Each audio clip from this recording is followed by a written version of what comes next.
Jorge Posada. Brian Roberts, 9 for 36 on the Orioles road trip, hitting .292. 5 homers and 16 runs batted in. So the Yankees go for number 9. Roberts is ready. Joba is ready. And let's do it here in the Bronx as the young right-hander winds, kicks, and deals. There's a fastball strike, and we are underway.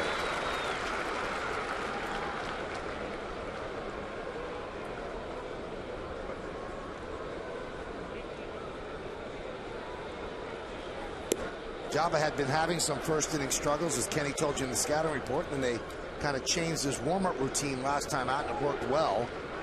So let's see if he gets through another first inning unscathed.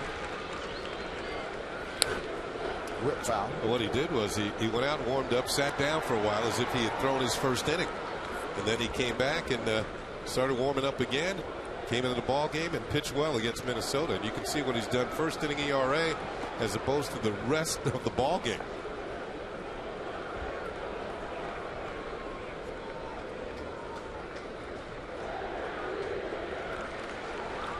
And the 1-2 upstairs. Yankees don't have Johnny Damon in the lineup. His back is bothering him. Ran into a wall yesterday and kind of shook him up. They don't think it's anything long term, but just giving him a day off. Count 3-2. Yankees also announced today that Phil Hughes will make his start in Texas, and Chin Ming Wang is going to pitch again in the minor leagues, this time against Pawtucket. Hughes got the win yesterday. Yeah, coming off a career-high 9 strikeouts in the ball game last night. 3-2. Strike 3, breaking ball. Roberts down looking. Well, just like the scouting report said, put away breaking pitches. And after all these fastballs, slider drops over the outside corner. Joba can get you with the power fastball, and Brian Roberts knew it. Just headed back to the dugout. First breaking ball he sees. He's frozen. And strike 3 call.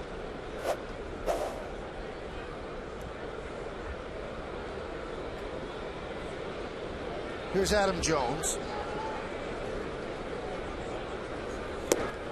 There's that slider. Swung on a miss. As you can see, Jones off to a good start. And he is kind of coming into his own. This is a breakout season so far. You know a right-handed hitter is coming on because he leads the league in hitting against right-handed pitching. Over 400 against right-handed pitching. Had a long swing last year. He shortened it up, and he's become a great player. Right back up the middle, knocked down by Joba. He finds it, and they're 2-away. Now we'll see if Joba's okay. Where it hit him, and he drops his glove. Looked like he got him on the glove hand. No, he's saying it might have got him on the knee. Right in the back of the leg. Gino's out there. Head athletic trainer Gene Monahan, Joe Girardi, Dave Island.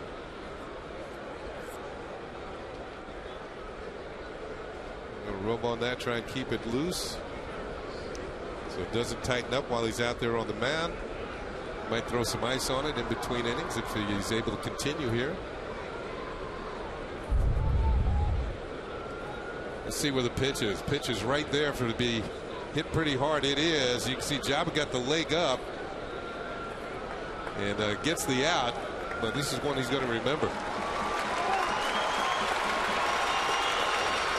now he's going to take some warm-up tosses. Might hit a crowd in the background. Here's a closer look at it. Not much time to react here. Not enough time to get the glove. He almost got the glove to the ball, but he gets him in the leg, and here's real speed, folks. Yeah, not much time at all to react, and that ball would have gone into center field if it didn't get a piece of Joba Chamberlain. Hanging breaking ball, hit hard by Jones, but he is retired, and a little wince and a little lip.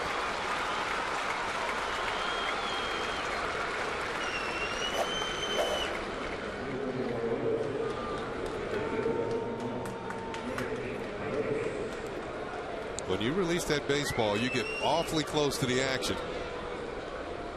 And I'm surprised more pitchers aren't hit. and hurt seriously. They're very quick and good athletic reactions to it. Markakis skies one the other way and out of play.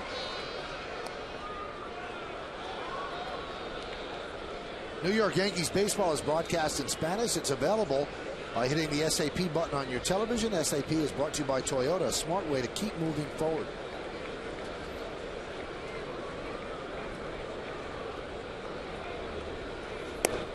Yankees have done a good job against Markakis in this series. He's 0 for 8 in the first 2 games. And this is the first time this season he's gone 3 games in a row without a hit. He's 4 for his last 23, so he's in a little bit of a slump for him. And there's a base hit, so that's the first base hit for Markakis against the Yankees in this series, a 2-out single.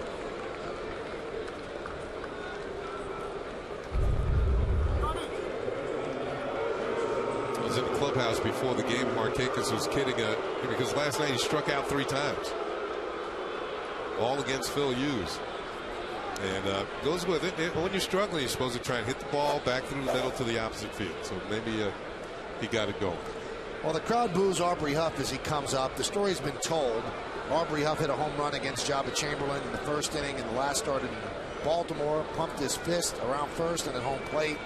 And now everybody wonders, will there be payback or retribution for mocking Joba? Joba doesn't think so. I talked to Dave Tremblay. He doesn't think so. Huff says he's not worried about it. So we'll see if it plays out at all this game. And Joba insists that he's never seen it. He said he didn't see him round first and do it. He didn't see him at home plate. He's never seen any tape of it. He obviously has been told about it, but he never saw it. There's a base hit to right field off the bat of Huff. Markakis will round second. He'll go to third. And Swisher throws into Cano. So another single. This one by Huff. Runners on first and third, 2 outs. Well, if there's any way of getting retribution, Joba might have gotten it because the Yankees won that ball game in Baltimore. Huff gets a pitch inside. He's quick, pulls the ball line drive to right field. Joba's still limping around out on the field there. And Joe Girardi's going to come out and check on him once again after this hit by Huff. I don't know if that leg is stiffening up, but Joba's having a few problems here.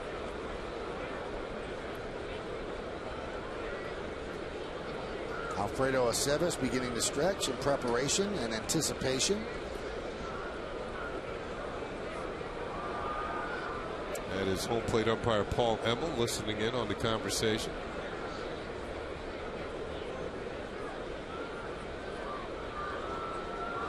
You know, if pitchers start to alter their deliveries, and all of a sudden they're doing things differently if they can't follow through or can't push off, and it's putting more pressure on the arm. Delivery is not as natural as it should be, and it appears as though they're going to go to the bullpen. Well, Joba's still out on the mound, but Derek Jeter and Alex Rodriguez are walking off the field. They kind of need the left side of the infield, so that would indicate that Aceves is going to come in. And Joba Chamberlain will walk gingerly off the mound. So Aceves is going to get as much time as he needs, obviously, because Joba is leaving with an injury. So he was hit squarely on a comebacker off the bat of Adam Jones. And the Yankees have to hold their breath and hope that Joba is okay. But you can see he's clearly in some kind of pain as he walks slowly up the mound, then down the steps that descend into the Yankee clubhouse. Well, Aceves is 2-0. We'll take one more look at why Aceves is coming in. A breaking ball up in the zone, and he lines it off the side of the right knee of Joba Chamberlain. So Chamberlain is out. He leaves a first and third 2-out situation. Aceves will take over.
from the late 90s championship run should have had their number retired.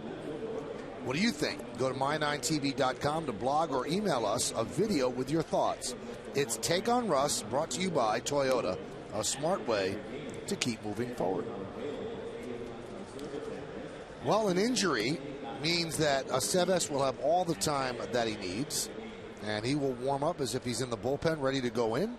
Tonight's closed captioning is brought to you by your local Lexus dealers.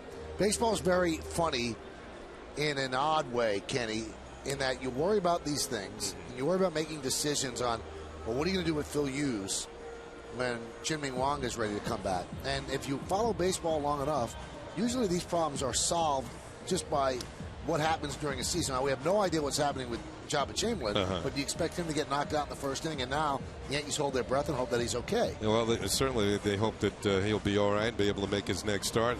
Meanwhile, tonight, Aceves comes in. Those are the numbers for him, making his 6th appearance. His 5th appearance was last night.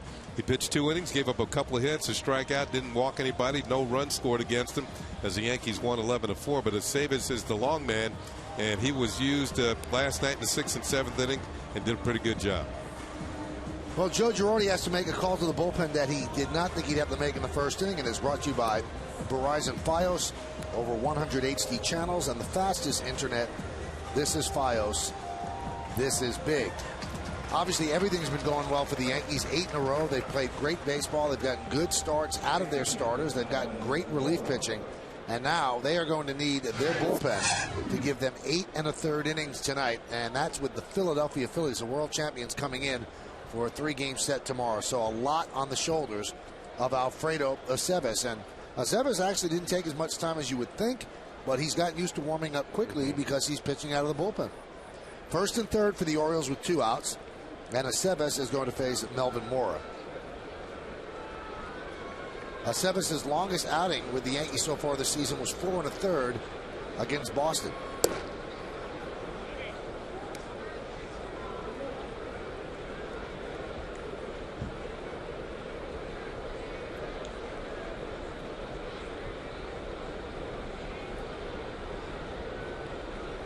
Mora 7 hits in his last 20 at bats.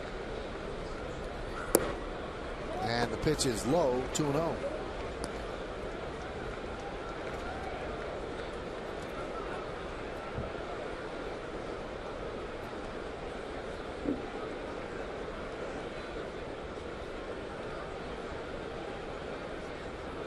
And the righty deals. There's a strike, and the count 2-1. The umpires tonight, Paul Emmel is the home plate ump. Angel Campos is at first.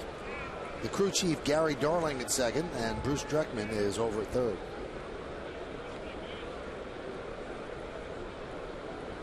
The 2-1.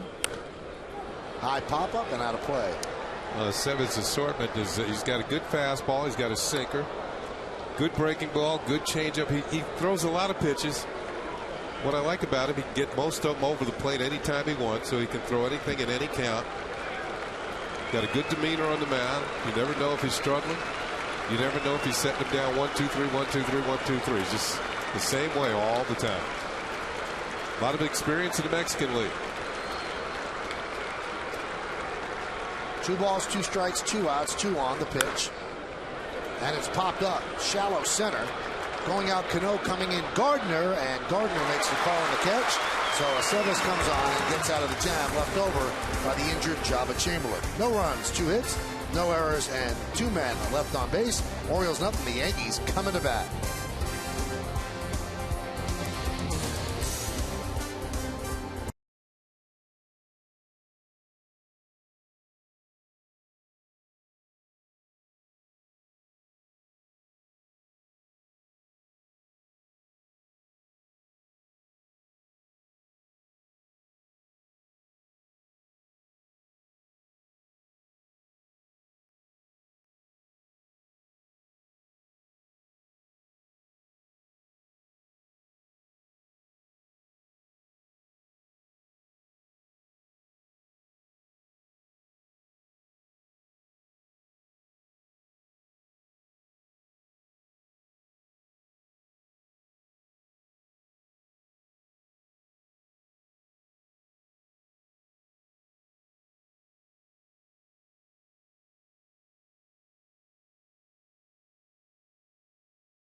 A Volkswagen dealer. Visit VW.com for great deals on new Volkswagens. You mentioned Johnny Damon's out. Back is bothering him. Derek Jeter, the shortstop, leads off, batting second. And playing second, Robinson Cano. Mark Teixeira at first base will hit third. Cleaning up and playing third is Alex Rodriguez. Hideki Matsui, the DH, will bat fifth, batting sixth. Playing right field, Nick Swisher. Melky Cabrera had a good season so far at home. He'll be in left field. Bat seventh, batting eighth, and playing center. So the catching is Francisco Cervelli, and playing center is Brett Gardner. He'll bat ninth. 31-year-old right-hander Adam Eaton on the mound for the Baltimore Orioles. Start number 8, 2-4 record, 7.93 ERA. And opponent's hitting .314. Let's take a look at the Baltimore Orioles pitcher scouting report, brought to you by Kia Motors. Kia, the power to surprise. Going back to 1996, he was a #1 draft pick of the Philadelphia Phillies out of the state of Washington. June 11th, 2004, he actually pitched for the San Diego Padres here at the stadium. Went 7 strong innings and picked up a win for the Padres. And it's been a rocky road for him this year. He has struggled on the road. His ERA on the road is near 11. And from what I understand, he's getting down to his last couple of starts. If he doesn't perform, the Orioles might be looking for somebody else to take his place in the rotation.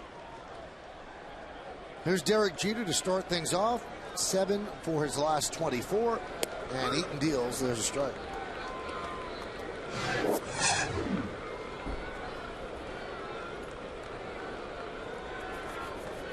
At 261 hits, the most for any active player against Baltimore.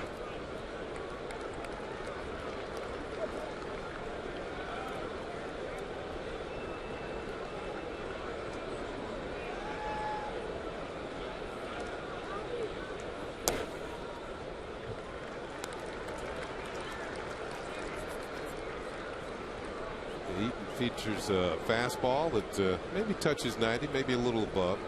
Decent breaking ball, changeup.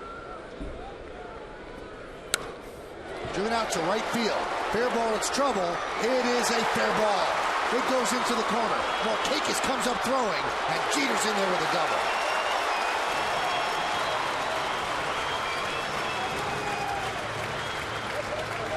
Markakis makes a nice play out of the corner, but Jeter just too fast. A pitch in the middle. Jeter goes into the corner. He's going to have to hustle. Markakis leads the league in outfield assists. This is double number 50 for Derek Jeter against the Orioles. And like I said, in the case of the hits, Markakis bare hands, makes a strong throw. Jeter's got more doubles against Baltimore than any active player. That's number 50 against Baltimore.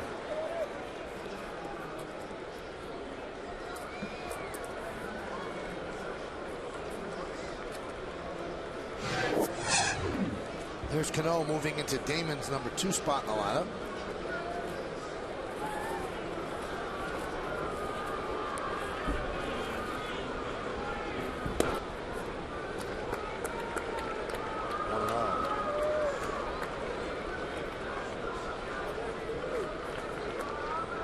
Cano had a little bit of a dry spell now, maybe starting to heat up again. He had a couple of hits last night.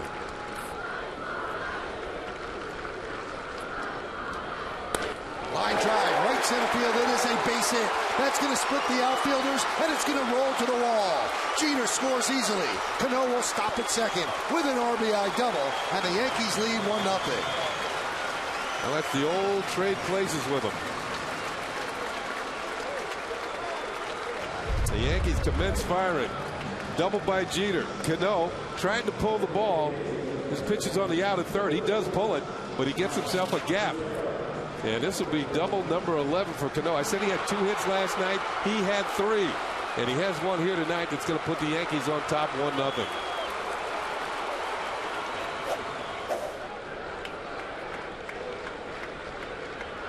So Cano is 23rd ribby, 11th double of the year. And here's Mark Teixeira. Pitches outside. They play Robertson short right field for Teixeira. And Andino shades up the middle.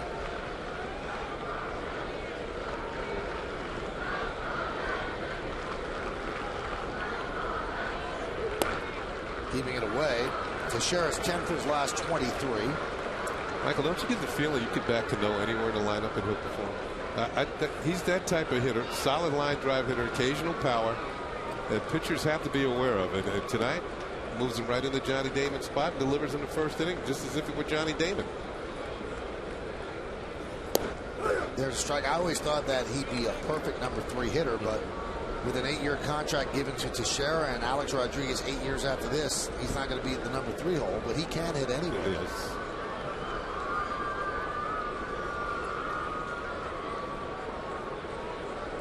(3-1). Chased like a change. The count 3-2.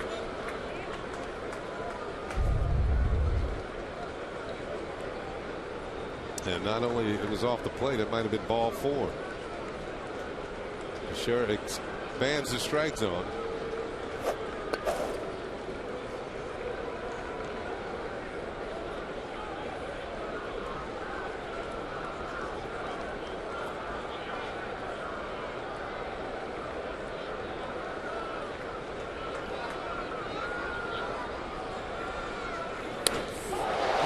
Down the right field line, that ball is going to be a fair ball.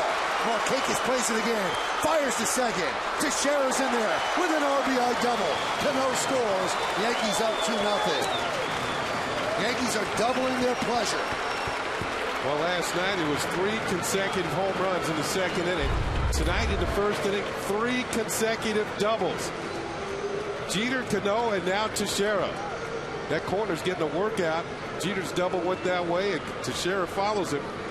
And the Yankees now lead 2-0. Almost the same spot as where Jeter's double landed to lead off the game for the Yankees. Hustling in the second ahead of the throw of Markakis. And the Yankees are jumping on animated early. 32 RBIs now for Teixeira. Now over the 8-game win streak, and including the first 3 batters tonight, the Yankees are 25 of 68. That's 368 with runners in scoring position. You'll win games that way. Here's Rodriguez.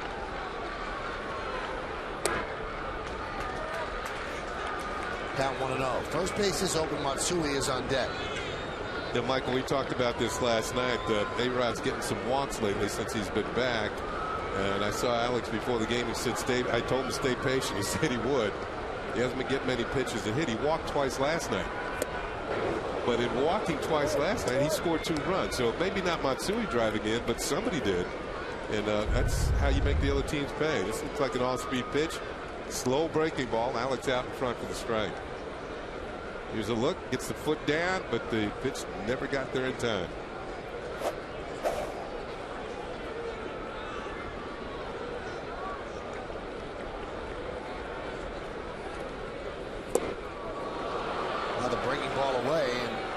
Waves 1-2. He wasn't patient on that one. That pitch was probably out of the strike zone. Take another look and watch the glove of Greg Zahn. Yeah, that pitch was too low.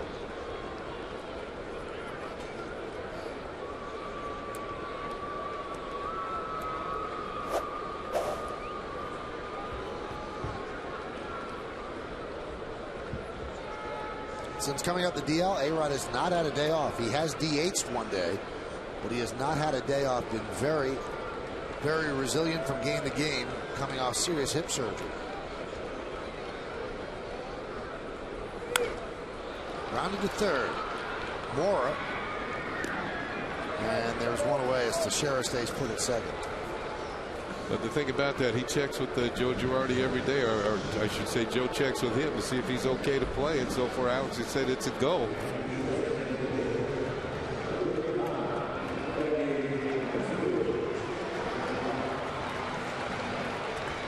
There's not much conversation involved. You maybe just ask him and he gets the sign. Yep, let's play.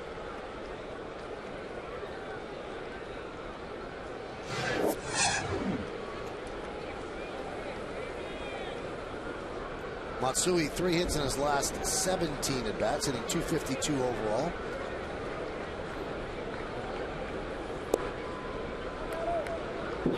Count 1-0.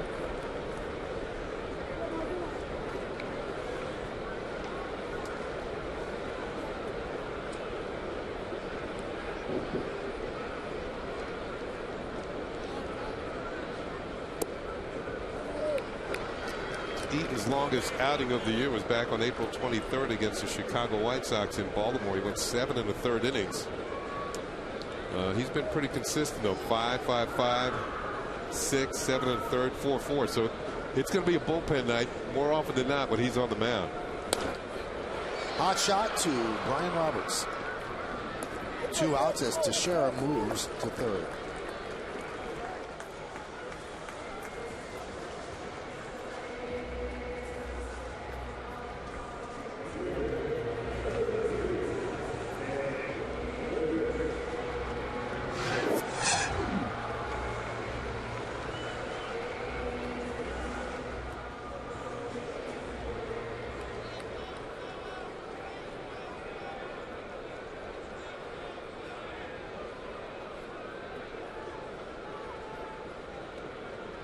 Here's Nick Swisher. And there's a strike. You know, last night the fans in right field are aware of the fact that Swisher had not hit a home run here at the stadium. And what he did last night, he walked out to his position, followed the inning. They gave him a standing ovation in right field. Look out, Nick. And last night was the first time he wore his pants jacked up to the knees, and he's wearing them again that way tonight. Are you superstitious like that, Michael? Are there certain things that you do over and over and over again? Not really. No. I mean, if something starts to go well for me, maybe I will be. No. Something starts to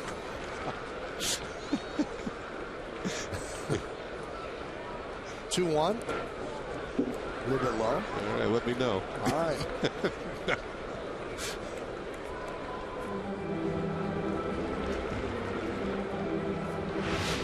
This is what we were talking about last night. Nick Swisher, Jeremy Guthrie tried to get in on it, and Nick was too quick. And then, yep, the drought is over. First Yankee Stadium homer. 3-1. Came right in on Swisher in the count 3-2. There's quite a disparity there in the road and home breakdown.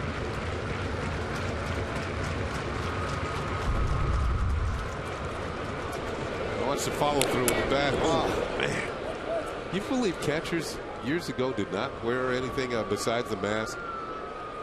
Wow. In the very beginning of baseball, they didn't wear a mask. Yeah, that's true.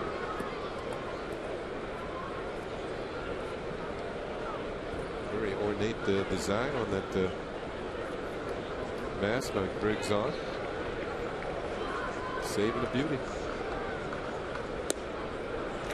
Swisher works a walk.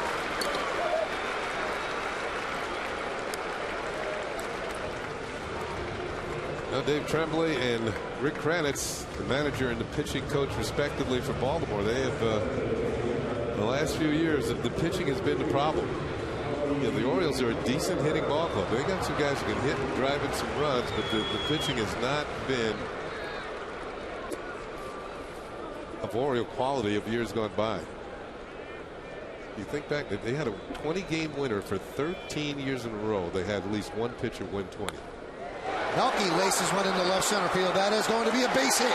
It splits the outfielders. Cut off in the gap there by Adam Jones. But 2 runs are going to score. It is a 2-run double for Melky, who's now in a rundown. He'll get tagged out. So the Yankees now lead 4-0. Teixeira scored, Swisher scored, and then they got Melky between second and third. Not a good first inning for Adam Eaton. Great for the Yankees, though. After 1, they're up 4-0.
and it was a 16-minute half inning. So Aceves comes in to relieve the injured Joba Chamberlain, doesn't warm up much, and now is sitting for 16 minutes. Let's see if it affects him adversely. The first pitch, though, to Nolan Reimold is a strike. He'll take those 4 runs, though. Yep.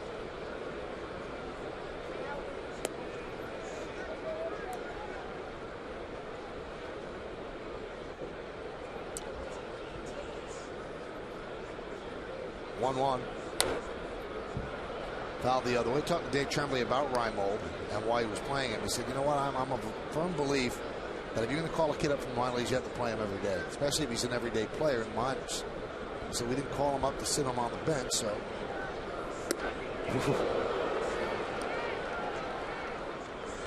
almost walked into one there. You know what? From what little I've seen of Reimold, it looks like he's going to be a pretty good player. I mean, every time he swings the bat, he doesn't seem to be off balance.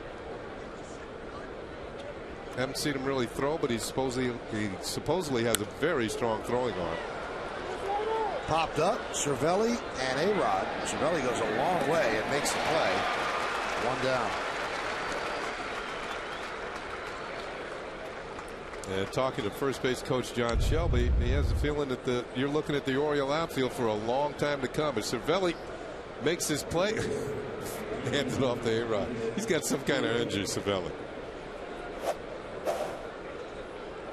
Keeping score at home, Melky got a double, 2 RBIs. He was out. 8-6-3-4. 8-6-3-4.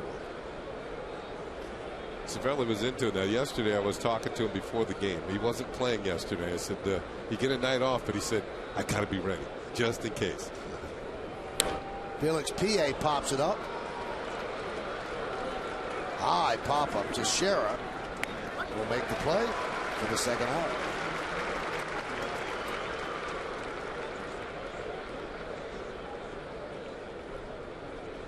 As you look at PA run off the field, just think of this. Of all the batters that Mariano has faced this year, that's the only batter he has walked this year, Felix PA. And that was down at Camden Yards. So the team picture is only 1 player. By the end of the year, it might be 4 or 5 at the most. Well, last year it was 6. Yep. 6. A basketball team and 1 substitute. There's a strike.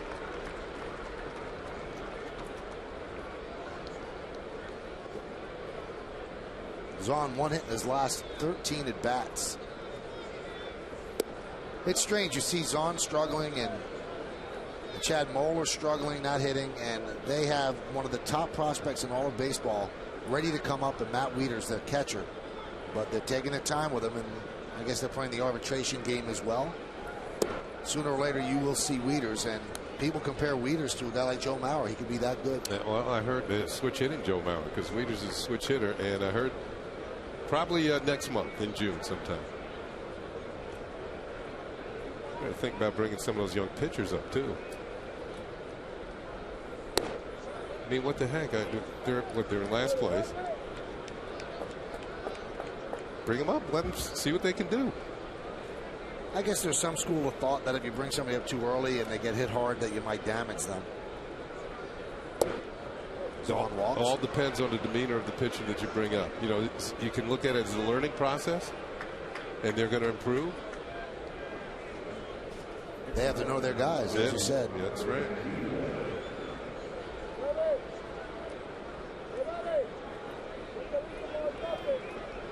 And that's going to bring up Robert Andino, and Andino's had a rough series in the field so far. Filling in for the injured Cesar Isturiz, who has a left groin strain. Andino hits a fly ball to right center. Coasting over is Brett Gardner. He's there, and he'll make the play for the final out of the second inning. No runs, no hits, no errors, and 1 man left. Aceves continues his strong pitching as we go to the bottom of the second.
Hey, New York, could you use a good laugh? Well, My Nine delivers every weeknight, starting at 6 with the King of Queens, and then at 7 with Tyler Perry's House of Pain. Watch as Doug and Curtis put the fun in dysfunction. King of Queens at 6 and Tyler Perry's House of Pain at 7 weeknights on My Nine. Francisco Cervelli leads off against Adam Eaton, and there's a strike.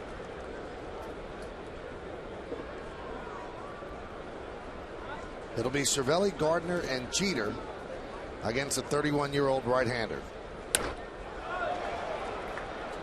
Short fly ball to left, and Felix P.A. is there, one away.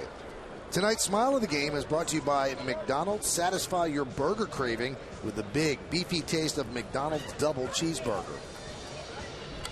Future's so bright, she has to wear shades. That's why she's smiling.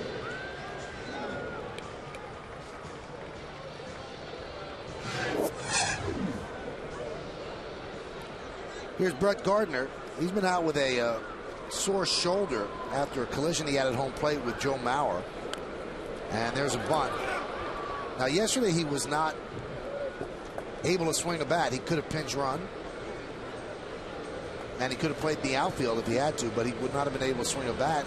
And overnight, I guess he's okay after a lot of treatment with the Yankee trainers, and here he is. Not played in the last 3 games. He's been a little warm of late, 5 for his last 12. With a single, 2 triples, and 2 home runs. That's a little warm.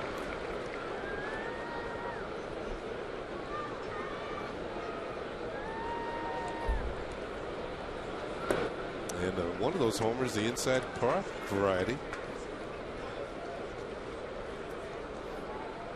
Those are the kind you get in the playground. When they have no fence. Just keep running.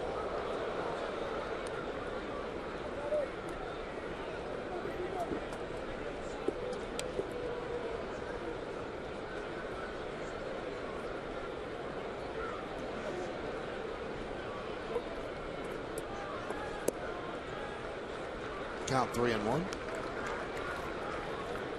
Should get a pretty good pitch to hit here. This is when you're looking to pull the ball. It's this.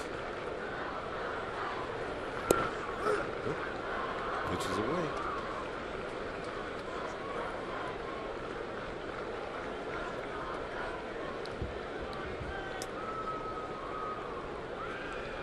And the payoff.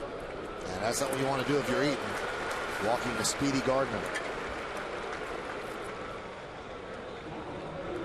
Especially in front of Jeter, a player who handles his bat well.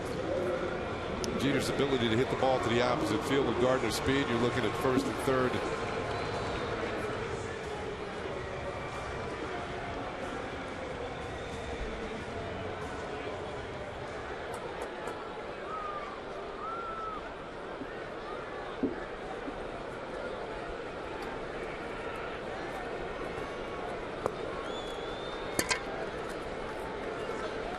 Jeter doubled in the first and came around to score.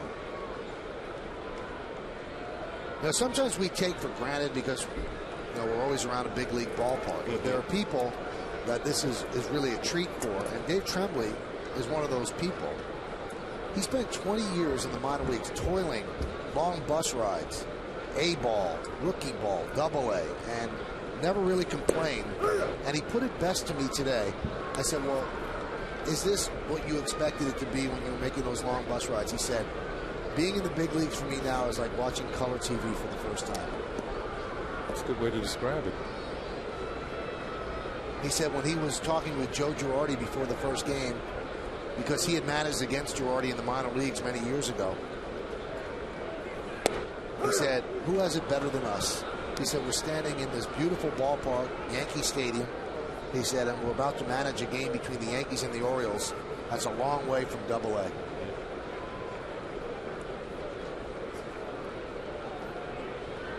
Man who appreciates what he has. Mm-hmm. Like watching color TV for the first time.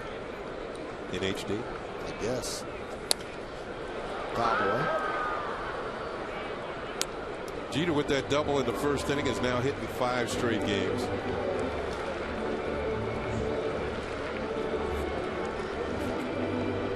the first of 4 doubles in the first inning by the Yankees.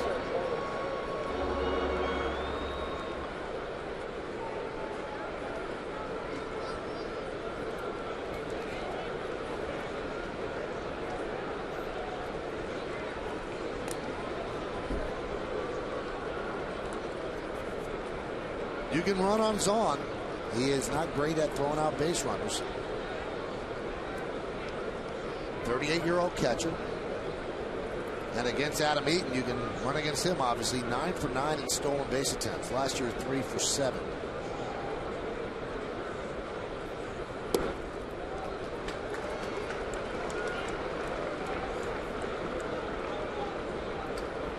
"37 pitches for Eaton so far, 20 strikes, 17 balls." You know, Gardner's the type of player. He's not going to stay put for long. 6 out of 7 stolen base department.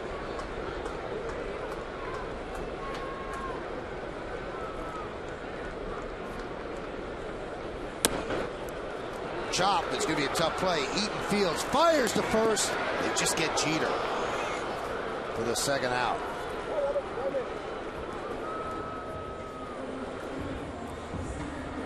Gardner was on the move on the play, and Eaton only had 1 play to go to first, and he had to hustle to do it. Gets Jeter by about a half a step. There's a high chopper. You can hear the ball hit off a home plate. Just got him. You heard the ball hit the glove, and then Derek's foot hit the bag. That's what the umpires are listening for.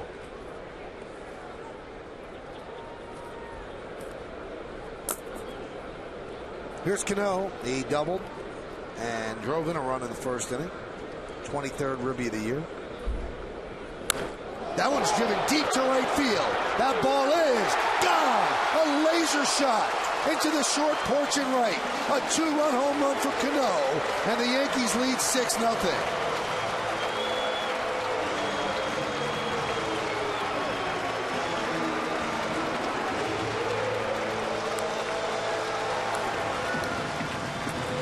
Robinson Cano is heating up again. 3 hits last night. His first 2 times up tonight, a double. And as Michael called it, a line shot home run. Second home run in 2 nights. Last night it was a high fly ball. Tonight the exact opposite. You could hang out a week's worth of laundry on that one. And Teixeira with a ground ball to short right field. Fielded there by Roberts. It's a base hit for Teixeira. So he's 2 for 2. The shift is on, and you can see Roberts right there in your picture, and he's going to range far to his right. You know, that's going to go as an infield single. And you know, Kenny, sometimes you outthink yourself. If you had a regular defense there, it's an easy ground ball at second base. That's right where Roberts would be, or he can move to his right and backhand it. Here's Alex Rodriguez. Breaking ball strike.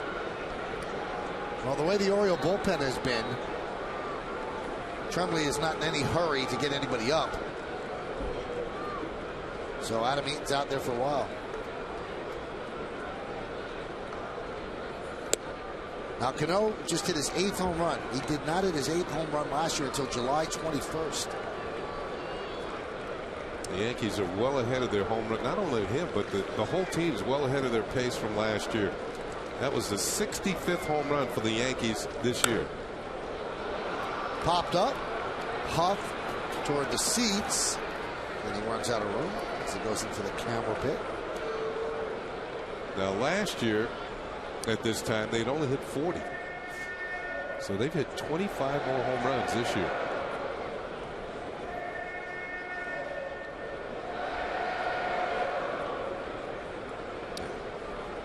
About the only way you're going to cool them off now.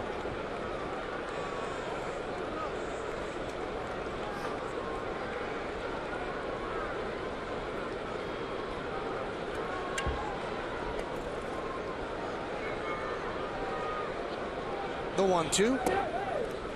And the count 2-2. 6-0 Yankees as they go for their 9th straight win. It's been a great homestand so far. If they win this, they won the first 7 games of a 10-game homestand. And the Philadelphia Phillies, who are one of the better teams in baseball on the road, come in tomorrow night. Oh, they were the best team in baseball last year. I think they're 13-4 on the road. Well, they won again today, so now they're 14-4.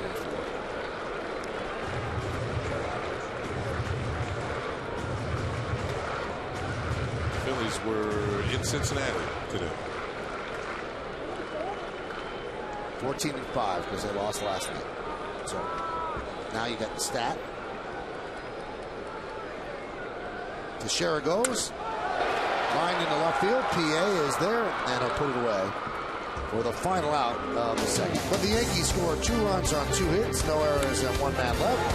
And the big hit off the bat of Robinson Cano, a line shot into the short porch. A lot of dancing going on, a lot of scoring as well.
We go to the 3rd inning, and the Yankees lead this one 6-0.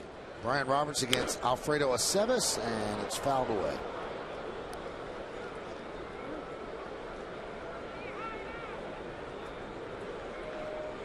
Roberts struck out looking against Joba Chamberlain in the 1st inning.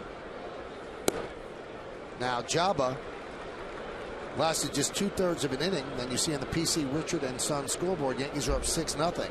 He struck out Roberts looking, and Adam Jones hit a hot shot back to the mound. Got Joba, it looked like, on the side of the right knee. And that's his push-off leg. He stayed in. Nick Markakis single. Aubrey Huff single. And he couldn't go. Wasn't able to push off, so they took him out with 2 outs, runners on 1st and 3rd with no score in the top of the 1st inning. And they brought in Aceves, who quickly got Moore to fly to center to get out of any problem. And now Aceves does the same thing Joba did, and he gets Roberts looking at a called 3rd strike. Time for the out-of-town scoreboard, brought to you by Dunkin' Donuts. America runs on Dunkin'. Detroit beat Texas 4-3. How about this one? Boy, they don't even need Brett Favre. The Vikings 20, and the Bears just won. Tampa Bay beat Oakland 6-5, and Boston over Toronto 3-0 top of the 3rd. They don't need Brett Favre. In the National League, Philadelphia beat Cincinnati 12-5. Washington 2-0 over Pitt, bottom of the 4th. Pitches outside. Florida 2, Arizona 0, top of the 3rd. And the bottom of the 3rd, Colorado 1, Atlanta 0. That's your Dunkin' Donuts scoreboard. I remember early in the season talking to Terry Crowley, the hitting coach for the Orioles, about Adam Jones. And he said that he's going to hit more home runs than he hit last year.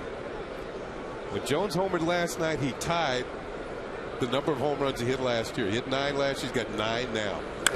Line drive, left field. That is a base hit. Cutting over is Melky Cabrera.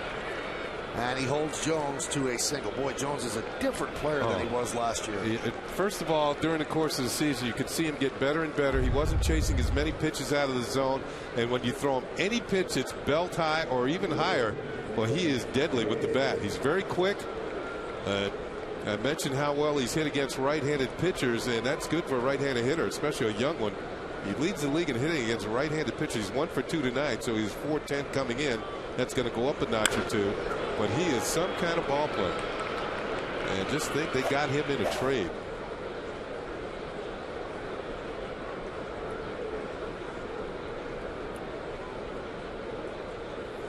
And the pitch to Markakis is a strike. I remember Crowley telling me he thinks he was going to hit 15 home runs this year. I think he's going to be wrong. He might be short. Markakis picked up his first hit against the Yankees in this series with a single to left field between short and third. That was in the first inning. So 1 for 9. Pitch outside. You wonder how long Aceves could go. As Kenny mentioned when he came in, he pitched 2 innings yesterday. Now he was starting down at Scranton Wilkes-Barre, but since becoming a reliever, you know, you lose some of the length in your arm. So I don't know if they can go much more than 4, right? Maybe even. Let's see. Last night he went 2. I think it depends on how he gets through these innings. Ooh. Pass it diving Teixeira into right field. Adam Jones will stop at second, and another base hit for Markakis.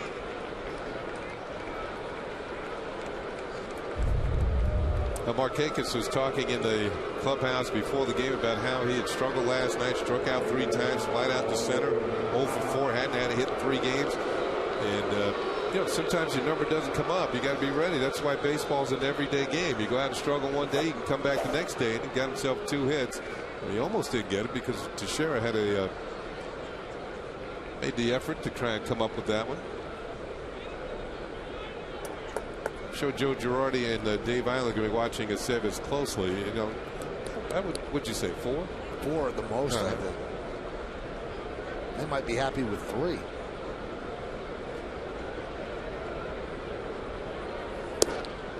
Pitch inside, 1-0.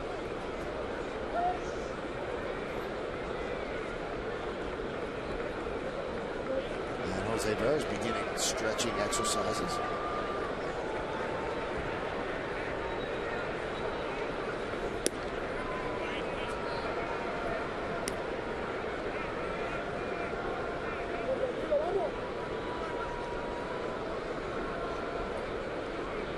Aceves looking for that ground ball that one of his infielders maybe get out of the inning with 1 pitch. 2-0. High fly ball, right field. Swisher makes the catch. Tagging is Jones. He'll move to third. Throw comes into Jeter. 2 away. Tomorrow on the Yes Network, the Yankees kick off interleague play with a 3-game series against the world champion Phillies. The coverage starts at 6 with batting practice today, and then the pregame. Then after the postgame, don't miss an all-new Forbes Sports Money presented by Fox Business Network. It all starts tomorrow night at 6, only on Yes. Nice lineup. And a great series about to begin here at the stadium, anticipated by many. The red-hot Yankees against the world champion Phillies. Phillies in first place in the National League East. I'll give you a stat that doesn't go with what you just said. Their ERA of their starters is 6.32, the highest in the majors. And Brad Lidge's ERA is hovering around 8. So they must be doing a lot of hitting. Yeah. The Uglies and the Howards and the Victorinos and Worths. The Ibanez, how about him? Is that a heck of a signing? Amazing. Leads the National League in home runs.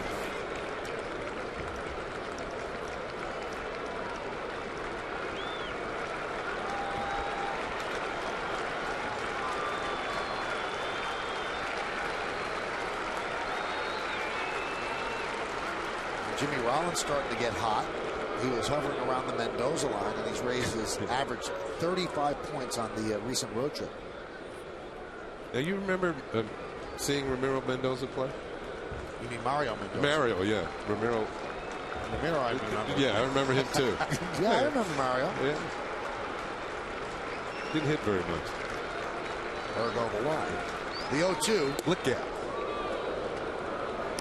I was on the elevator today with Melvin Mora. Melvin got on, and I had already been on the elevator. Melvin came on and says, "Hey, here's the guy. Broke his record." I said, "You know, Melvin, it was worth having it for 20. I think I had it for 27 years before he hit 340 one year and broke my team record. So if he has it for 27 years, I told him to be happy."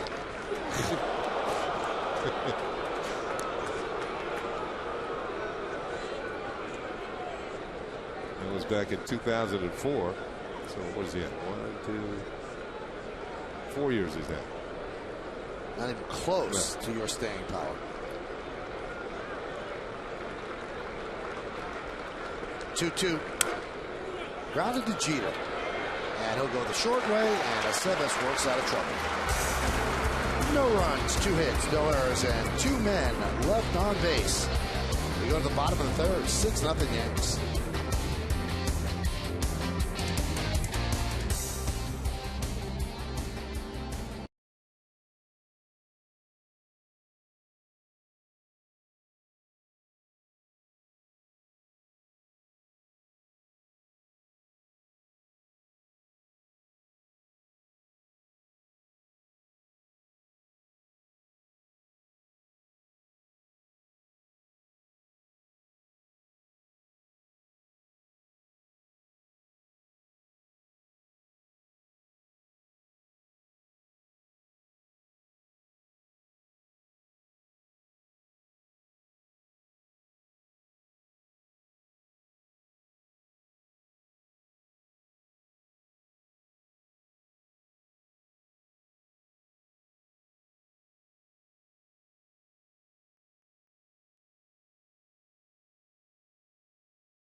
New York Yankees baseball on My 9 is brought to you in part by your local Nissan dealer, Wimpy, America's sub shop, and by Honda. Visit your local dealer today.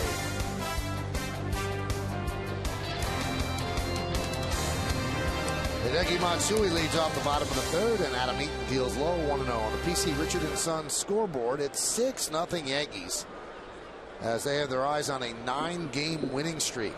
It all started innocently enough in Toronto. There's a strike.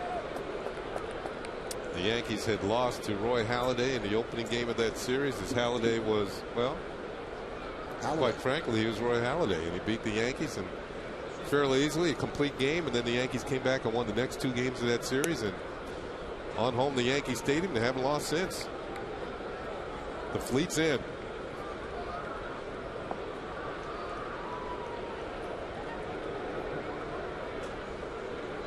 And the 2-1. 2-2.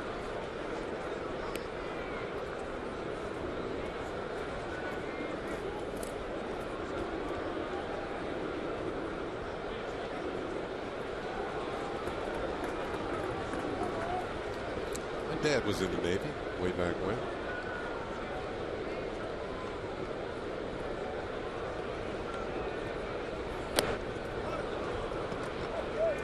Matsui swings and misses. His stint in the Navy got him to Seattle, where he met your mom, right? He actually got out of the Navy at the end of World War II in Seattle, and my mom took the train all the way from Chicago to meet him, and they got married in Seattle. And that's where it all began for you. Well, I don't think I was, I wasn't conceived in Seattle, but that's kind of where it all started. That's where it all started. Yeah. That's why I always hit well there. I always liked Seattle. Beautiful city. Here's Nick Swisher. And there's a strike.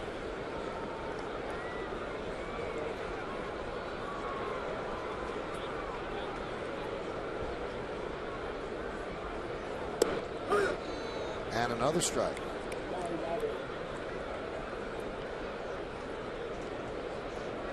Eden throws a lot of pitches. He averages 19.5 pitches per inning.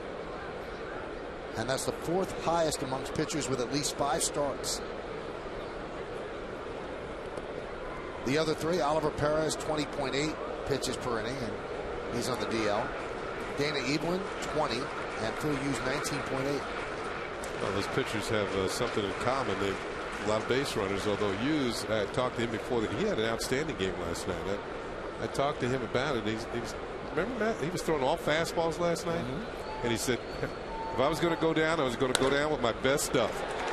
Ground ball up the middle for Nick Swisher. So he picks up a single. So that's why he stayed with the fastball and got himself a victory last night. Hey, Saturday afternoon, the Yankees take on the World Series champions, the Philadelphia Phillies, on our sister station, Fox 5. The interleague action starts at 4 p.m. as Ryan Howard and the Phillies make a rare appearance in the Bronx, so don't miss a pitch. Yankees, Phillies, Saturday starting at 4 on Fox 5. The Phillies are excited about coming in. I was reading the Philadelphia papers online, and Chase Utley said, wow, I hear that ballpark yields some home runs. That'll be fun. Like the Citizens Bank does it? Citizens Bank does it, right.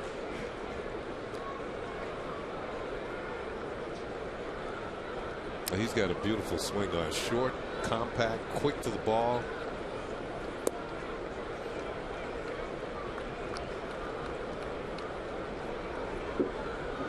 Ryan Howard hit a home run today, his 10th of the year. Utley hit one, his 11th. There's a fly ball. Felix PA makes the catch.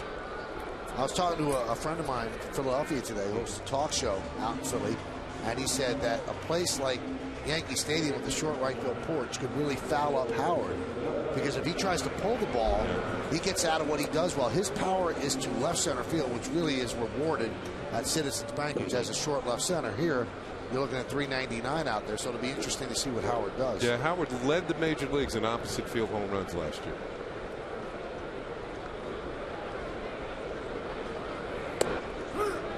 He's got power to all parts of the ballpark. Remember that night we did the game at Citizens Bank and he hit that home run off Mike Messina? Yes. Oh. Into the upper deck, the first time anybody had hit one in Philadelphia in the upper deck. That was one of the longest seas ever. Now, I wonder, were you doing the game with me, a spring training game at Bright House Fields there, when he hit one on the highway? Yeah. It looked like it was like 550, 600 feet away. US 19. Cervelli cannot hold up and count 1 and 2. Cervelli recently doing some community work, paid a visit to Columbia Presbyterian Hospital, and he gave a young boy a team bat and ball that Cervelli took around a clubhouse himself and got it signed. Nice gesture. You like to see some of the stuff that the Yankees have been doing lately within the community, going to hospitals. I mean, because they don't realize in schools how much they mean to people. I mean, I think because they're insulated from it, they don't realize what it means to somebody to meet a Yankee. There's a ground ball to short, and they go the short way to get the force, and that's going to do it in the 3rd inning. No runs, a hit, no errors, and one man left on base. 3 in the books. Yankees lead the 6-0 on my 9.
season of Yankee Stadium on Memorial Day weekend when the world champion Philadelphia Phillies visit for a 3-game series beginning tomorrow night. Kick off your summer in exciting fashion by watching the Bronx Bombers in this interleague matchup.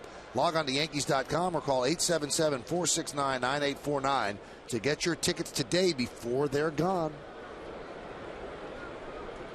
Nolan Reimold against Alfredo Aceves. Pitches inside. 1-0. You see these young players coming up to the big leagues, and Reimold recently recalled from AAA.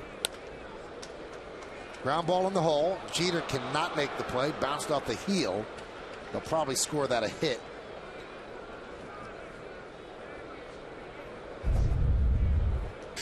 Reimold gets himself a base hit, an infield single here. He is this is his 3rd hit in this series. 3 for 8.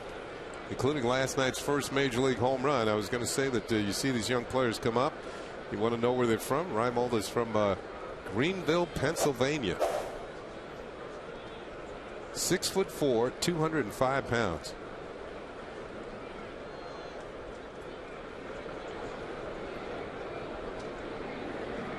Here's Felix PA.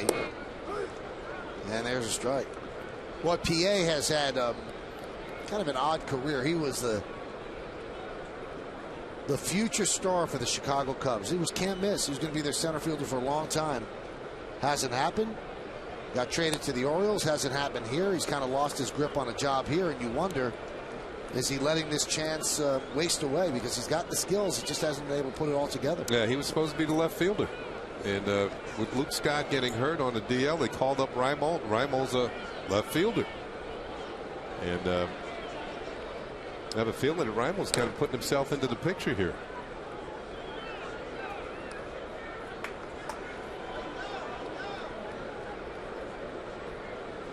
And what did Dave Tremblay say? That Reimold's going to play. You don't call him up, put him on the bench.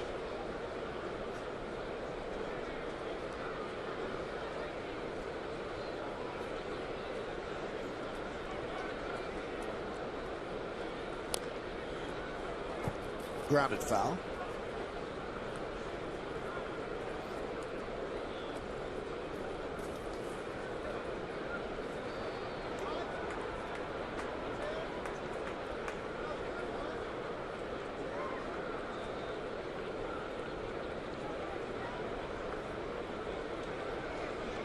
The 0-2.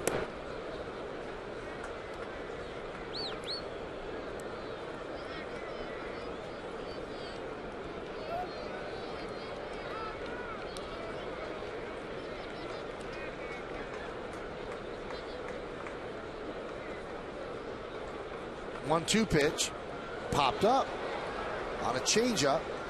Cervelli and Rodriguez, and Rodriguez makes the play. He never has an easy time with pop-ups, and he puts that away for the first out.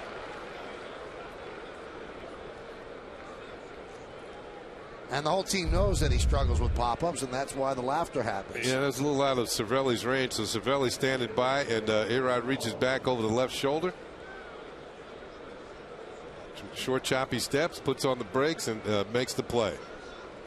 It really is hard to believe if you think about it, Kenny. This guy is such an exceptional athlete, and Jeter knows about his struggles with the pop-ups, and he just doesn't feel comfortable making those catches. That just proves that you can't do everything. Does just about everything else. And A-Rod was looking for Cervelli. He was just too far.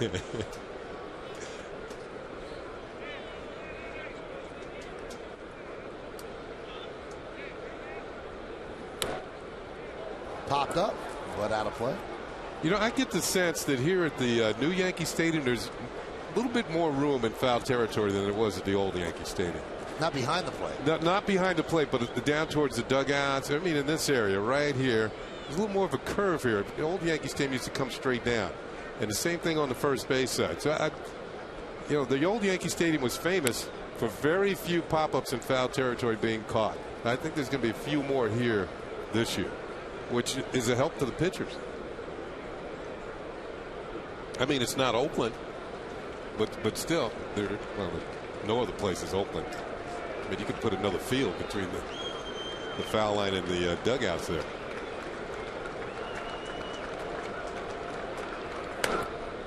Ground ball, grabbed there by Cano. He gets the force at second, on to first, not in time. That's a pretty play by Robinson Cano.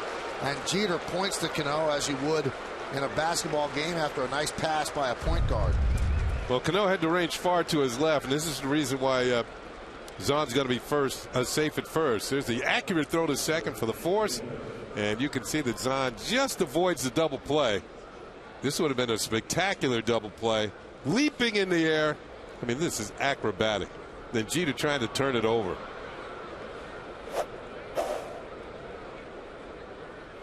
And the pitch to Andino is a strike. Yeah, making a throw like that, leaping in the air, turning, doing a 360, turning and throwing accurately. Hit Jeter right in the chest with the throw.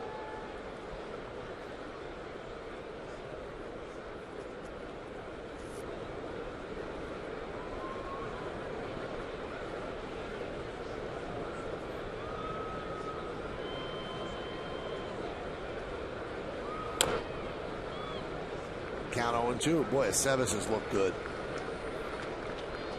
Picked up 2 wins and 2 of the 3 walk-off victories the Yankees had. In his last 9 innings, he's allowed 6 hits and no runs.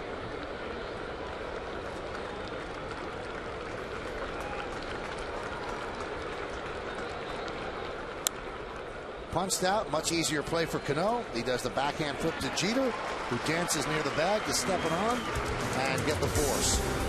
No runs a hit, no errors hit. 1 man left on base. Aceves has been the ace that Girardi calls him. 6-0 Yanks.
We go to the bottom of the 4th inning.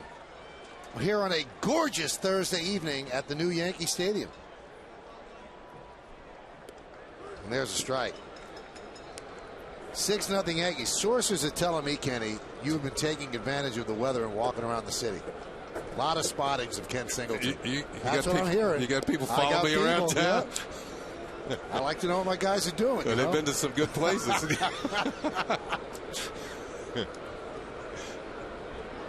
Walked to the deli today. Did they see me there? Yep, they did. Pastrami sandwich on rye. That one's popped up. PA playing very shallow right there. 1 out. Hey, Friday night, can the high-flying Rey Mysterio defend his Intercontinental Championship? Find out on another action-packed WWE Friday Night SmackDown. Plus, Jeff Hardy looks to defy the odds against Edge to become world champion. WWE SmackDown Friday night starting at 8 here on My 9.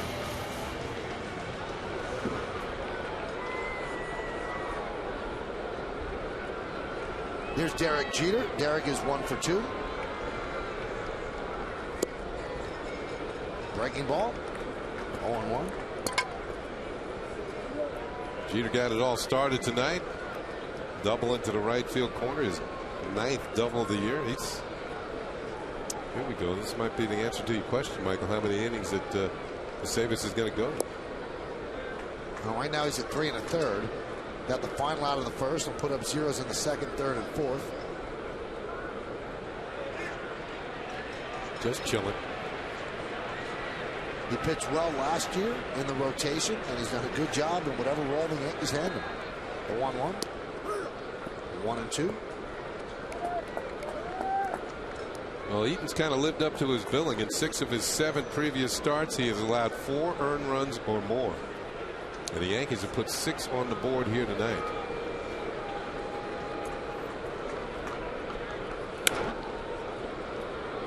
Grounded foul. This copyrighted telecast is presented by authority of the New York Yankees. It may not be reproduced or retransmitted in any form, and the accounts and descriptions of this game may not be disseminated without the express written consent of the aforementioned New York Yankees.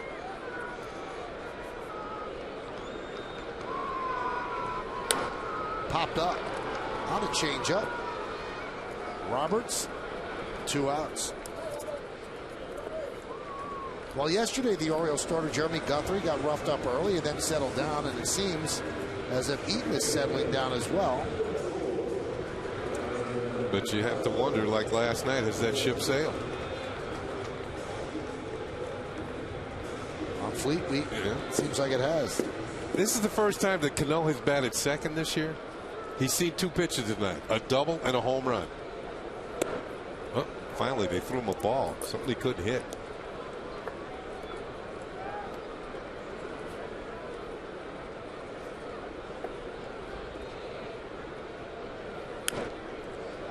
Foul boy.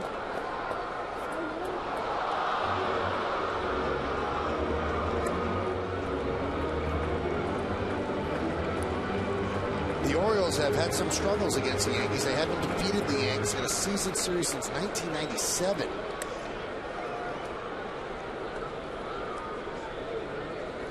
And the Yankee streak of 11 straight seasons with a record of 500 or better against the O's matches the longest current streak of its kind for any team versus any team matchup in the major leagues entering the season.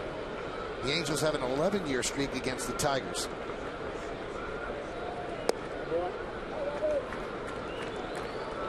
The Orioles have really fallen on hard times. But did you see the note below that, though, Michael? The one with the A's and the Yankees. The Yankees didn't lose a season series to the A's from 1931 through 1970.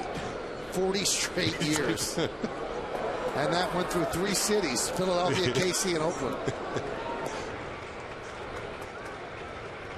Well, then in the early 70s, the A's started to turn it on. They had 3 straight world championships. 40 years in a row without having a winning record against one team. I believe it might be in 90 or 91, Kenny. The Oakland A's were 13-0 against the Yankees. So they turned the tide a little bit. But that's still not 40 years in a row.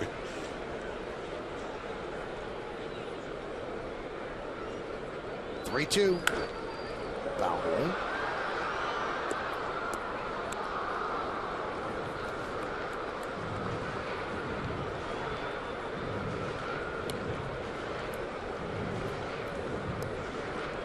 It is 6-0 Yankees. 4 runs in the first and 2 runs in the second. The 2 runs in the second and Cano's 2-run home run. That one popped up. Left side, Mora will make the play, and a 1-2-3 inning for Adam Eaton and the O's. In 1990, the A's are actually 12-0 against the Yankees. There you go. That's the official stat.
At Yankees.com. Browse the largest selection of authentic team gear, including clubhouse caps and t-shirts, jerseys, collectibles, and more. Get your team gear straight from the source. Shop the Yankees.com shop. Well, we go to the fifth inning on the New York Lottery scoreboard. 6-7-0 Yanks, 0-5-0 for the Orioles. New pitcher for the Yankees. It's Jonathan Albaladejo. And his numbers are coming back down to respectability. In his last 5 games, 5 2/3, 4 hits, no runs, 5 walks, 5 strikeouts. Still, you don't want a 1-to-1 strikeout to walk ratio. And Roberts, skies went deep to right. Swisher back, leaps, see ya! Home run for Brian Roberts. First pitch from Albaladejo, and the Orioles are on the board. 6-1 Yanks.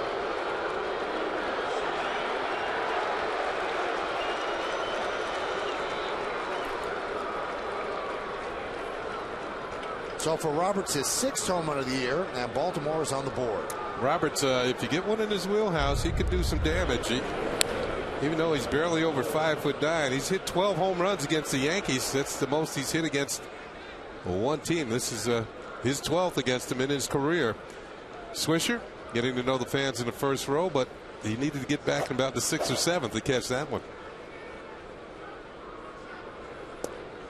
Pitch to Adam Jones, low and away.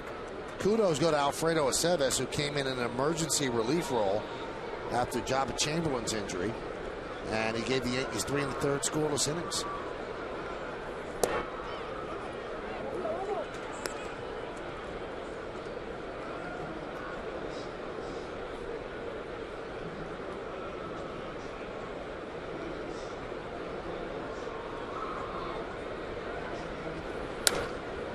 Laced out into right field, and Swisher jumps to make the play.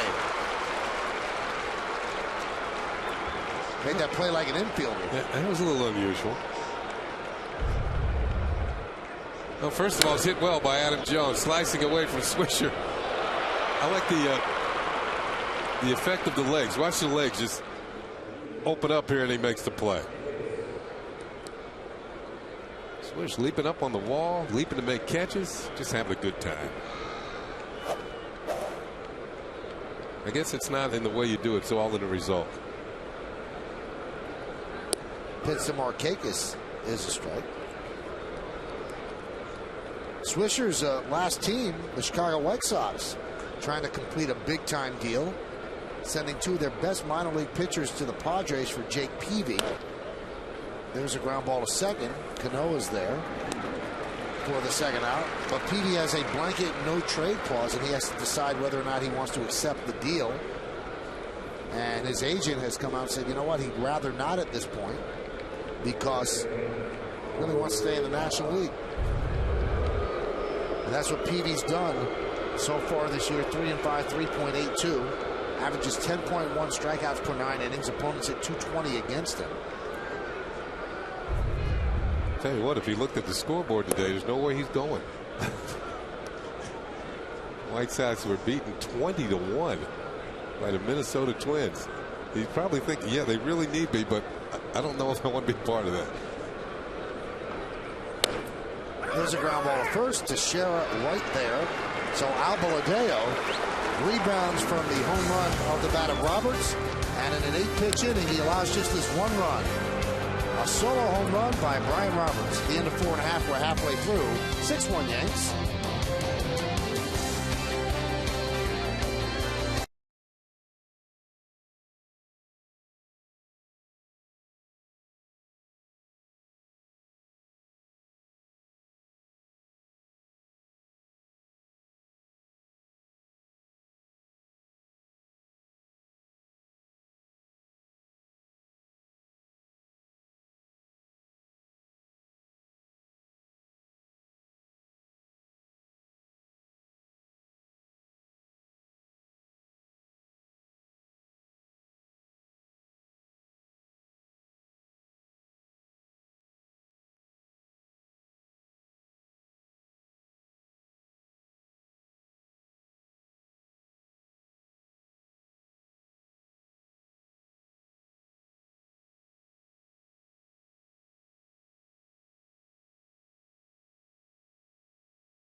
seems to be rising on the Yankees as they're heading to their 9th straight victory. If they can hold on, they lead 6-1 here in the bottom of the 5th inning. New York Lottery scoreboard tells you that. 6-7-0, leading 1-6-0. And the count 1-0 on Mark Teixeira. Foul back. You might notice that Texas average is getting up there to respectability. He's now over 250, 252.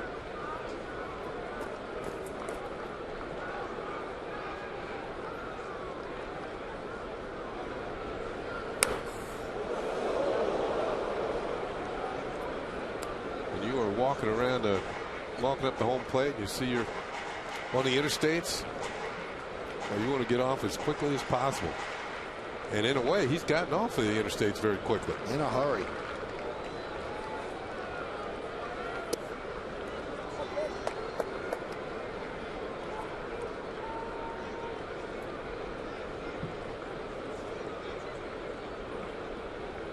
It'll be Teixeira, A-Rod, and Matsui against Eaton.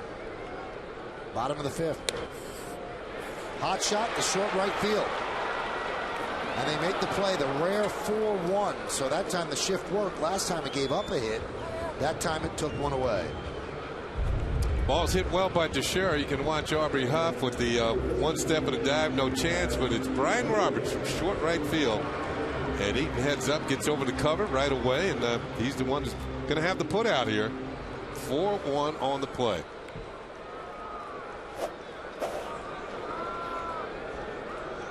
But yet another ball hit hard by Mark Teixeira. Here's Alex Rodriguez. Count 0-1. Throwing Rodriguez a lot of off-speed stuff.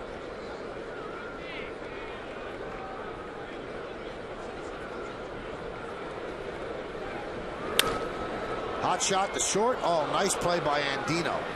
And he guns down A-Rod for the second out. He's had a rough series at short, but that one was a nice play.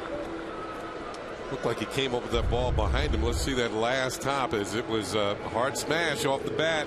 Alex Rodriguez, yep, stays with it.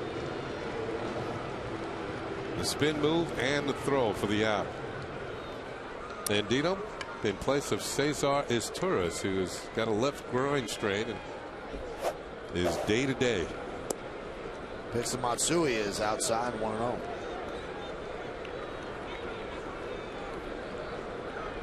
So Alex so far on this homestand 4 for 19.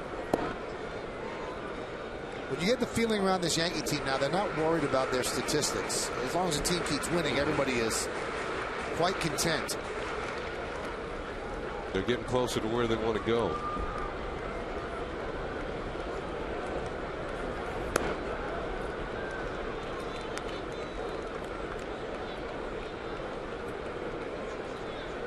If the Yankees hold on, this will be the Yankees' longest winning streak under Joe Girardi. It would be 9 in a row. Last year they had an 8-gamer. 3-1.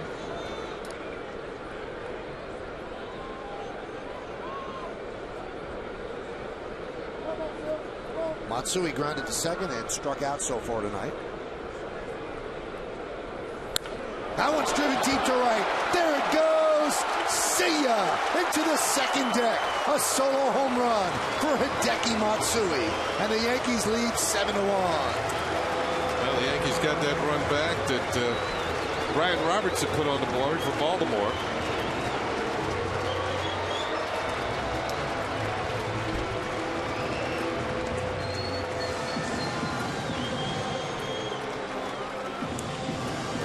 Three balls and a strike, 2 outs, nobody on, and a good pitch to hit. Target's low and away. It was not there. It was almost right down the middle.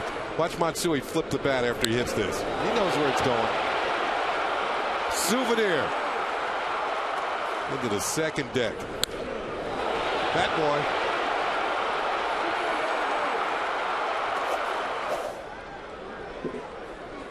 And here's Nick Swisher. And a strike.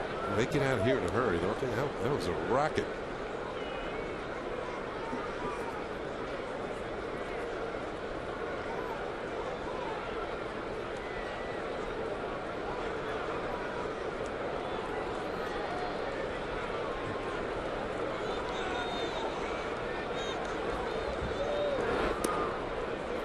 Count 1-1.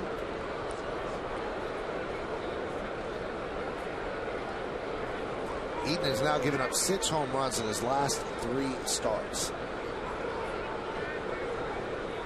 That's why I get the feeling that his spot in the rotation might be going to somebody else pretty soon. Rumor has it. Bobby Bacala, Steve Sciarippa enjoying the action. Remember the day that they had the cast from it's center stage all over again. Paul Simon, big Yankee fan.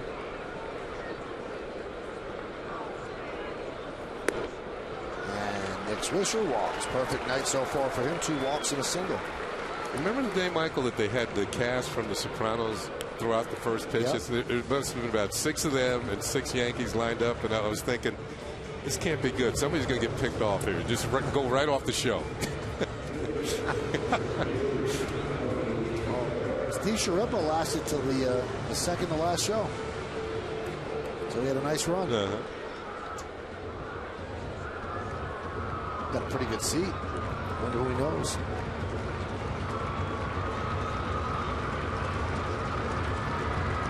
So Greg Zahn goes out and talks with Eaton to show Brian Bass warming up in the bullpen.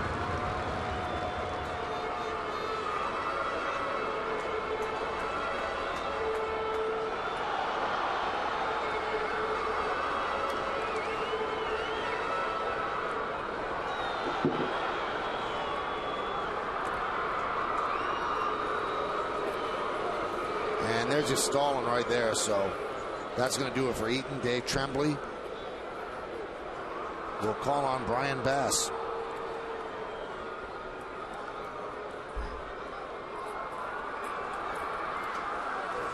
Tremblay's got a big smile on his face. I'm not quite sure about what. Now he signals.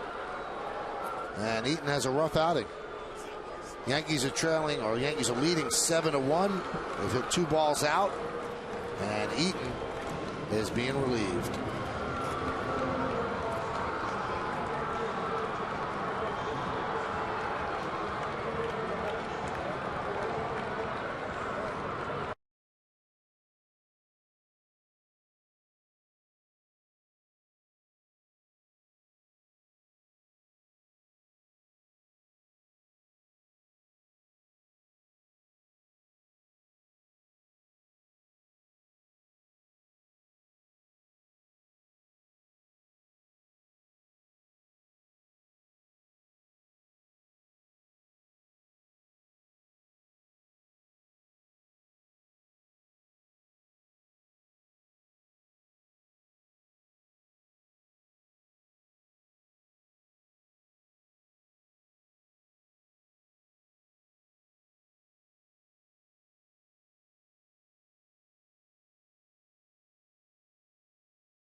Town scoreboard, which is brought to you by Acura Advance. Detroit beat Texas 4-3. Tigers are red hot. Minnesota over the White Sox 20-1. Tampa Bay over Oakland 6-5. And in the bottom of the 5th inning, Boston looking to sweep Toronto. The Red Sox lead 4-0. In the National League, Philadelphia 12-5 over Cincinnati. The Phillies come to town tomorrow. Bottom of the 7th, Pittsburgh leads Washington 4-3. Florida 2, Arizona 1 top of the 6th. And Colorado shutting out Atlanta 6-0 in the top of the 6th inning on the Acura scoreboard. On the My 9 scoreboard, it's 7-1 Yankees. Brian Bass, the new pitcher, runner on first. And you see Bass's numbers. In his last 9 appearances, he's pitched to a 1.02 ERA. And he deals outside to Melky Cabrera.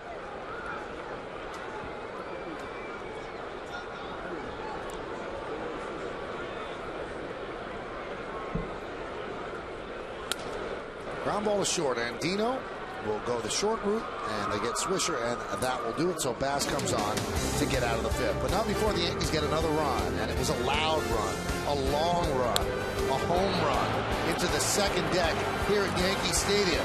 We go to the sixth, 7-1 Yanks.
And 61st Street and River Avenue. It's all Yankees so far. They lead 7-1 as we go to the sixth inning.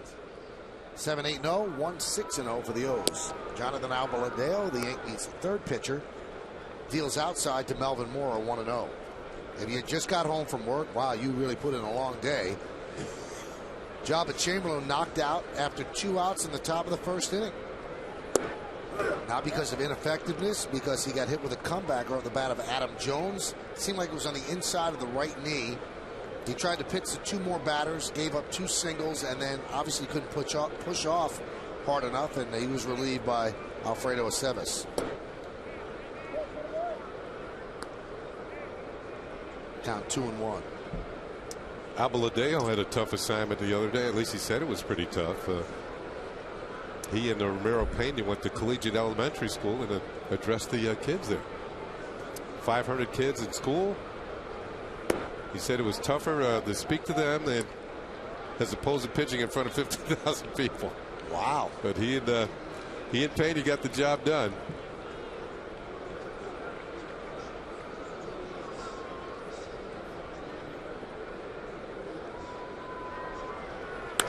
Line drive to left field. Cabrera's there.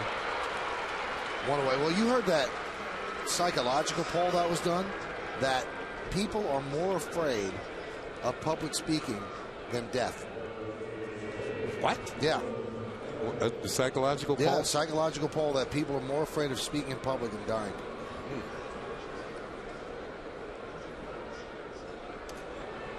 You know, they give advice to people, though, about public speaking. When you're speaking to a group, just picture that group in various stages of undress, and then you feel like you're in control. You know, what advice can you give to people about dying? Yeah. I'm not quite. I don't have all the information on that one. Me neither. The 1-0. There's a strike.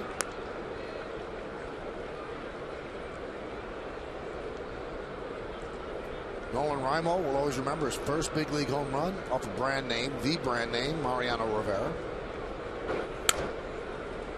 There's a soft ground ball to A-Rod. He bare hands but can't handle it cleanly. An infield single for Raimo. So 2 infield singles for him. Last night, Raimo's home run, and this is the first time ever that Mariano Rivera has given up somebody's first major league home run. So Raimo has done something that no other player has ever done.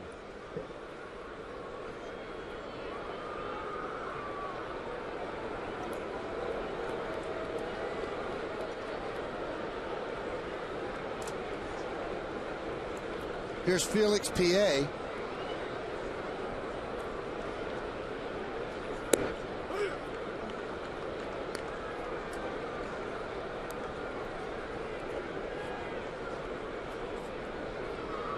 Kenny, check this out. I have a good friend who's a comedian, Pete Dominic, and he just texted me and said that means that people are more afraid of giving the eulogy than being in the box.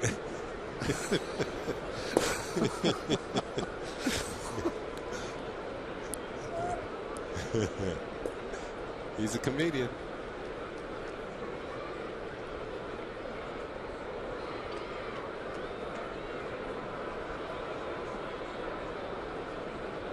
The 1-1.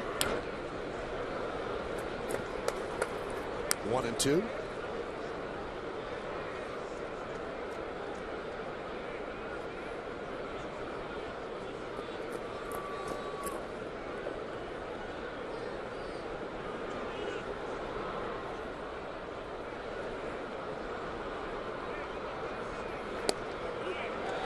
Strike 3.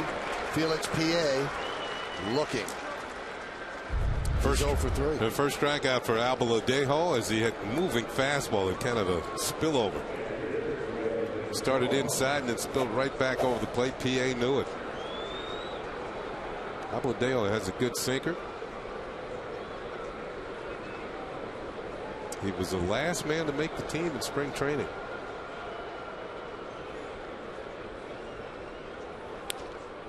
And Zahn serves one down the left field line. It's a base hit. Melky Cabrera cuts it off. He's going to fire to third, but hustling into third is Reimold, and going to second is Zahn with a double. Kind of slices this one off the end of the bat. Well, that might not even been a strike. It looked like it's pretty far outside, but Zahn's going to have himself a hit here, and the ball is slicing away from Melky Cabrera. I don't know if Melky came up with it cleanly in the corner because it looked like Reimold was going to hold at second base. Let me check and see the progress of this ball down the line. Hits off the wall, then hugs the wall. Yeah, Melky got it cleanly. Dave Island, a slow walk out to the mound to talk with Albaladejo. And Dino becomes a very important batter. It seems like the Yankees have dominated in this game, and they're up 7-1, which is comfortable. But then you just try to think a little bit ahead and say, wow, if the pinch hitter Ty Wigginton gets a single here, then it's 7-3, and the whole specter of the game changes. That's why Island wanted to go out and definitely make sure how they wanted to pitch to Wigginton. And Wigginton last night, if you remember, hit a 2-run homer here off of Phil Hughes. And for him, it was his third home run of the year.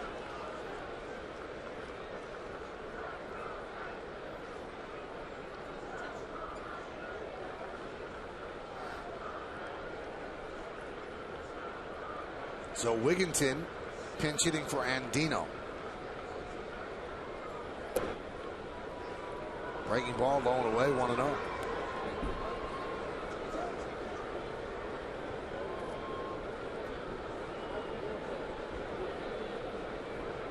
The Orioles are the only team in baseball without a pinch hit. They are 0 for 16.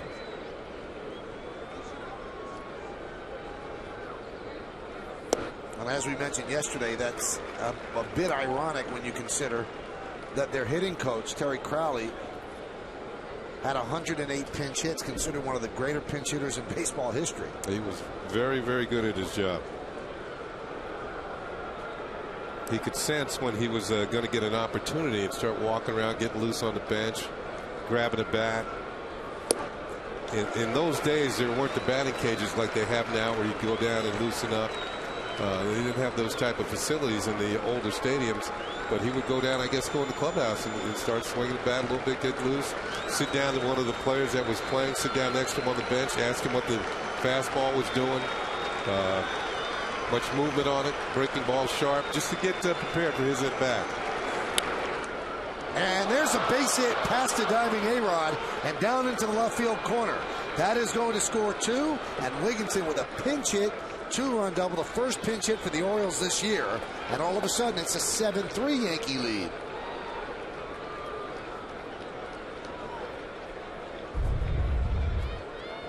Looked like Wigginton hit a pretty good pitch. It was a breaking ball, but it's towards the middle of the plate. He stays right with it. A little out in front, but that enables him to hook it by A-Rod and on down the line. So Wigginton with its 5th double of the year and picks up 2 pinch hit runs batted in.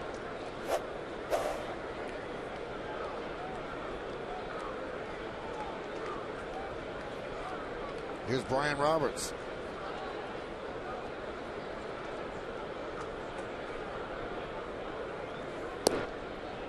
There's a strike.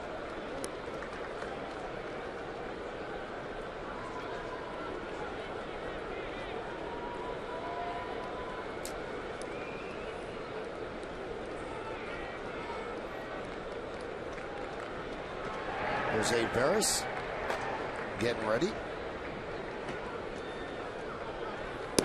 Yankees will have to get 8 1/3 innings out of their bullpen tonight. The starter went 2/3 of an inning and had to leave because of an injury.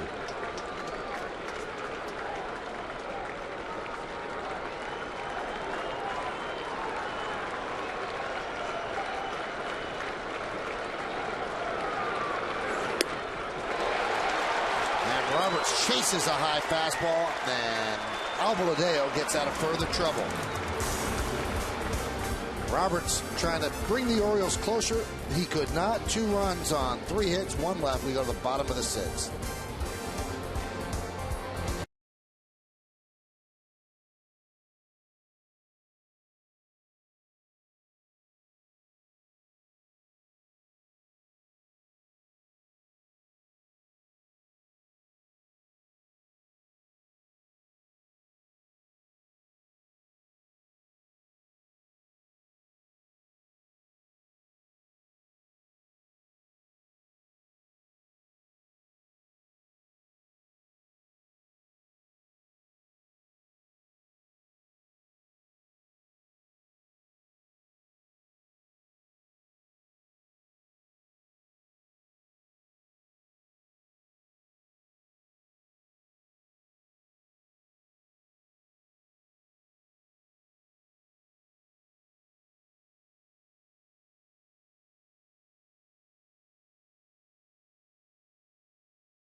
Francisco Cervelli swings and misses at a first pitch from Brian Bass. New shortstop is Ty Wigginton. He had pinch hit for Robert Andino. First career appearance at shortstop. Cesar Asturias is their shortstop. He's still on the active list. They haven't DL'd him, but obviously the groin is not allowing him to play in the game tonight. Yeah, we've seen Wigginton at third. We've seen him at second. And we've seen him at first. And maybe we've seen him in the outfield, but never at short. And Cervelli goes down swinging. He's 0 for 3 tonight.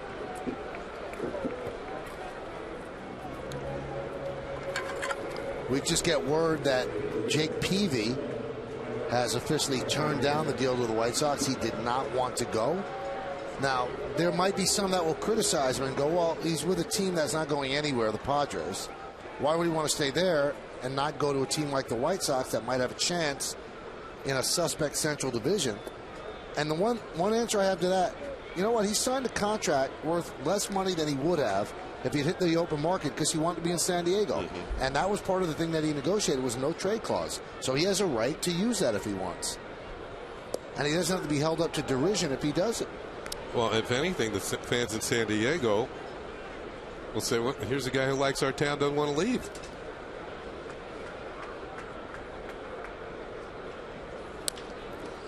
Chop slowly to Wigginton. He's going to get tried right away. Wow, what a play by Wigginton, getting the speedy Brett Gardner, who does not agree with the call.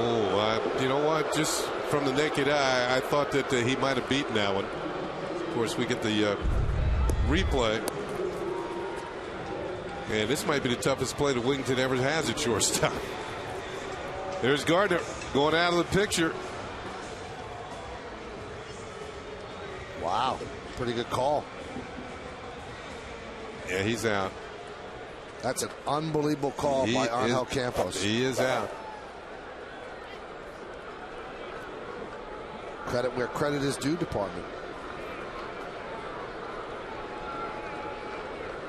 Bang, bang play. And you can see Gardner didn't think he was out, but Mick Kelleher, the first base coach, did not argue. Wigginton tested. Barely got it.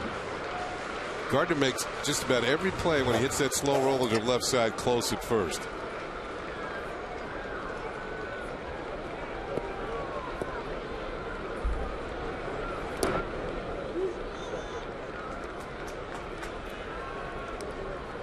Jeter tonight is 1 for 3.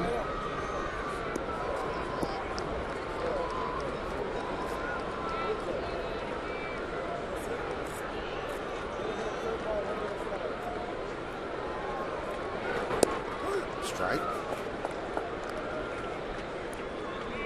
Just watching Bass work here. He's got a good sinker.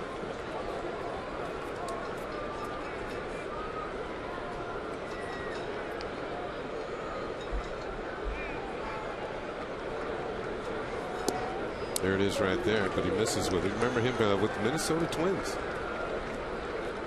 Working out of their bullpen. The Orioles were thinking about using Bass in a starting role in spring training, but he too was relegated to the bullpen. They went to about the last 10 days of spring training, not sure who's going to fill out the rotation past the first 2 spots of Guthrie and Uehara. Bass, a 2-out walk to Derek Jeter. That'll bring up Robinson Cano. Robbie is 2 for 3 tonight, an RBI double in the first and a 2-run home run in the second.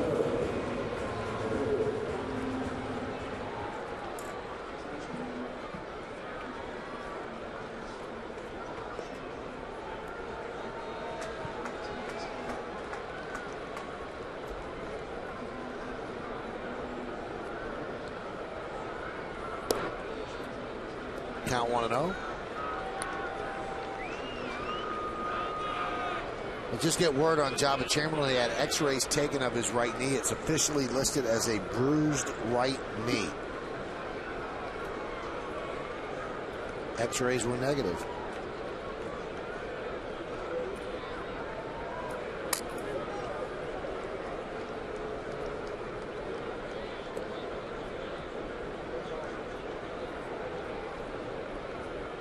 Snap to it first. Quick move by a right-hander.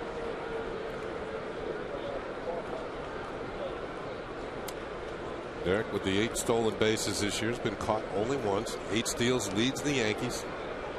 Had 11 all of last year.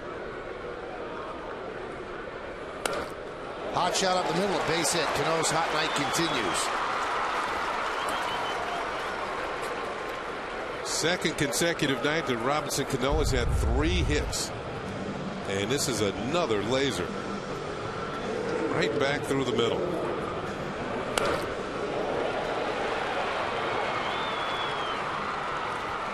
See how hard he hit that ball? Roberts couldn't even react to it. They said that Lou Gehrig used to hit balls by outfielders like that. He could hardly react to them.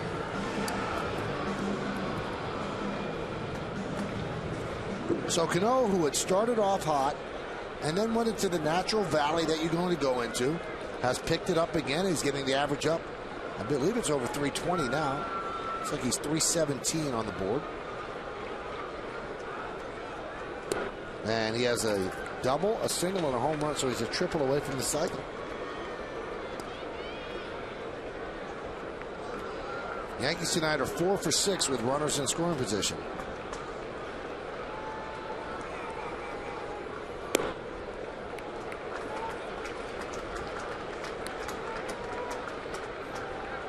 Well, we saw Eaton fall behind Matsui.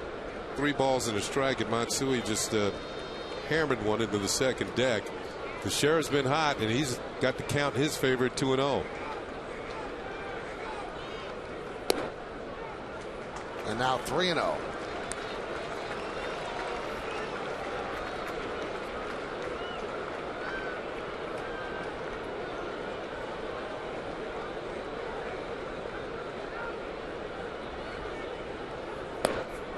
And a strike to Teixeira. Teixeira living on the interstate all of April, now at the 250.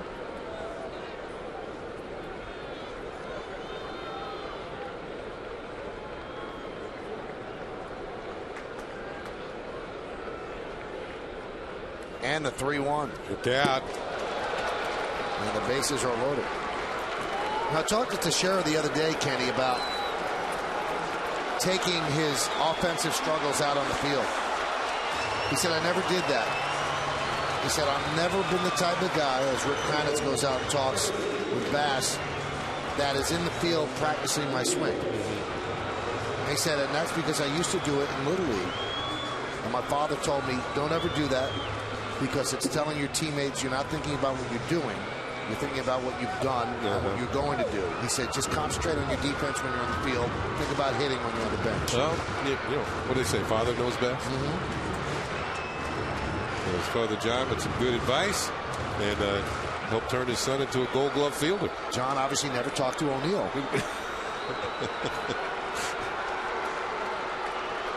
Here's Alex Rodriguez, who has 17 grand slams on his resume. Foul back to the screen. Pretty good average as well with the bases loaded. 345.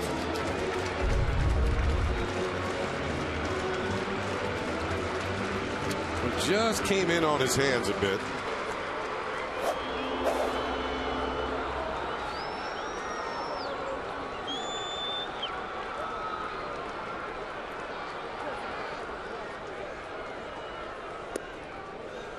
And the count 1-1.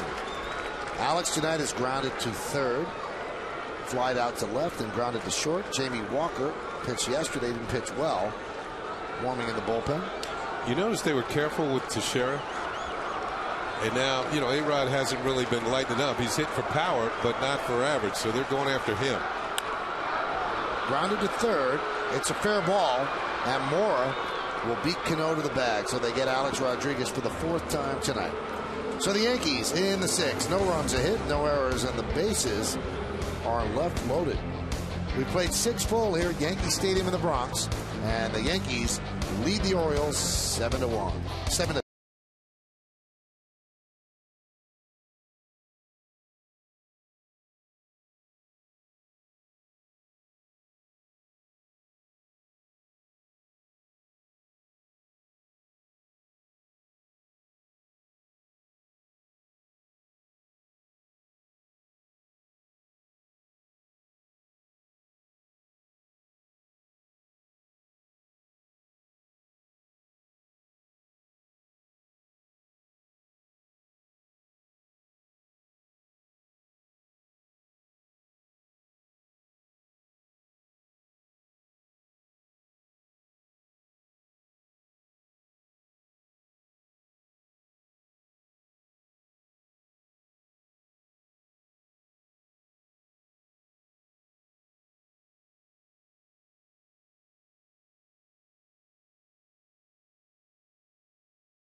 On the Amstel Light scoreboard, Yankees are leading 7-3 over the Orioles, each team with 9 hits. Yankees have picked up 2 more home runs. The Orioles have 1. And Jonathan Albaladeo still in there. This is his 3rd inning of work. And he'll face Adam Jones, Nick Markakis, and Aubrey Huff. And the pitch outside, 1-0.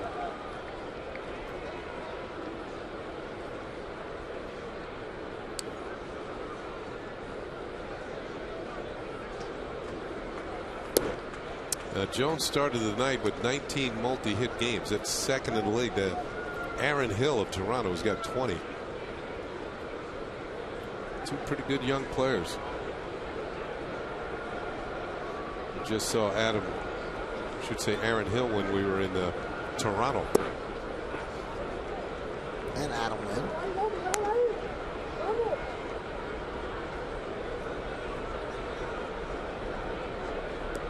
You check out Toronto, and they've had such success early on, but it doesn't bode well for them that in the 2 series that they face, 2 of the teams are going to be battling, the Yankees and the Red Sox. They lost 2 out of 3 to the Yankees, and they're about to be swept by the Red Sox.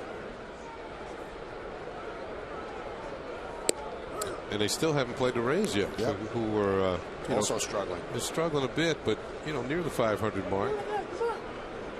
Joe Madden, they got a contract extension with the Rays. I believe it's a 3-year extension. That one is ripped into center field, and it hangs up there for Gardner. Jones actually hit that ball too hard, and it knuckled out to Gardner. Now he puts a charge into this one. Looked like a low fastball, and you could almost see the ball just knuckling out there to Brett Gardner. But he stays with it and hauls it in for the out. He actually knocked the spin off the ball.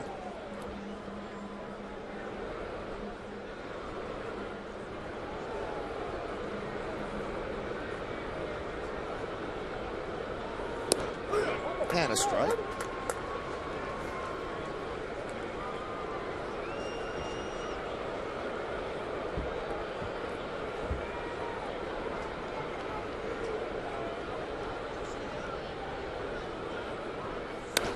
That one's driven out to deep right center field. Gardner back on the track. See ya! A home run into Monument Park for Nick Markakis. And now the Yankee lead is 7-4 as the Orioles creep closer.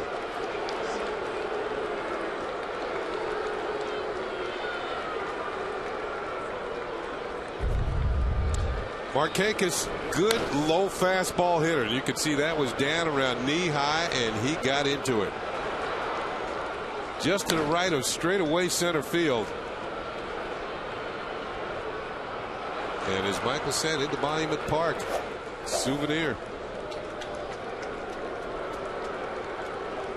Well, now Joe Girardi will try to mix and match the rest of the way as he goes to the bullpen. Jose Berrios, the newest arm, to try to shut down the O's. Yankees up by 3.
On the Amstel Light scoreboard, the Yankees have had to scramble tonight because Joba Chamberlain knocked out of the game. A comebacker by Adam Jones to the side of the right knee. It's a bruise, but he left after 2 outs in the first. Alfredo Aceves, Jonathan Albaladeo, and now Jose Veras will come on with 1 out in the 7th. You see what Veras has done. Too many walks and a high ERA.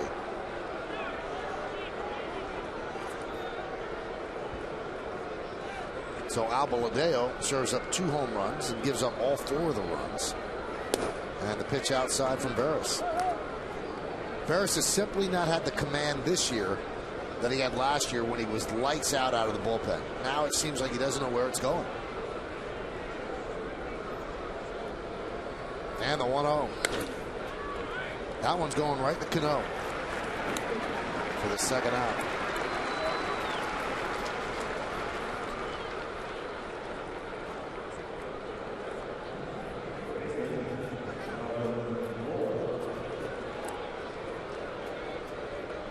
Now this is a time where Veras came in and got that first batter out.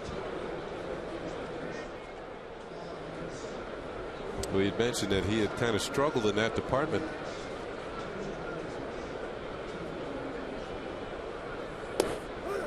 And the pitch to Melvin Moore is a strike. Melvin tonight is 0 for 3.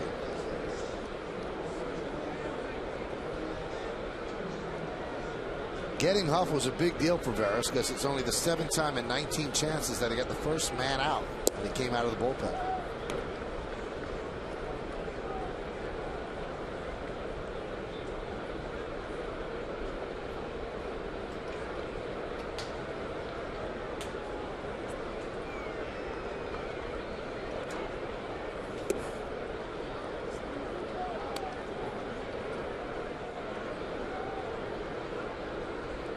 Count 2-1 to Moore.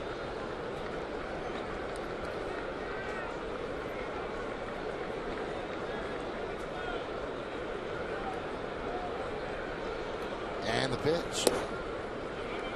Count 3-1. So many moving parts to Veras' delivery. You can see why he gets out of sync. And that's how he develops his power, though. You can see there's nothing wrong with the speed of his fastball. That was 95 miles an hour. It's just the command of it, as Michael says. And when you throw that hard, sometimes you have to go for the corners. I mean, just let the natural movement of the pitch aim for the middle. Let the natural movement of the ball take over. High fly ball left field. Melky Cabrera drifts back, and on the track he makes the play for the final out of the 7th. But the Orioles get another run. 1 run on 1 hit, the Markakis home run. No errors and nobody left at the end of 6.5. It's time for the 7th inning stretch. Yankees lead 7-4, but stay right here as we honor America in the Bronx. As we remember the servicemen and women who are serving our country at home and around the globe.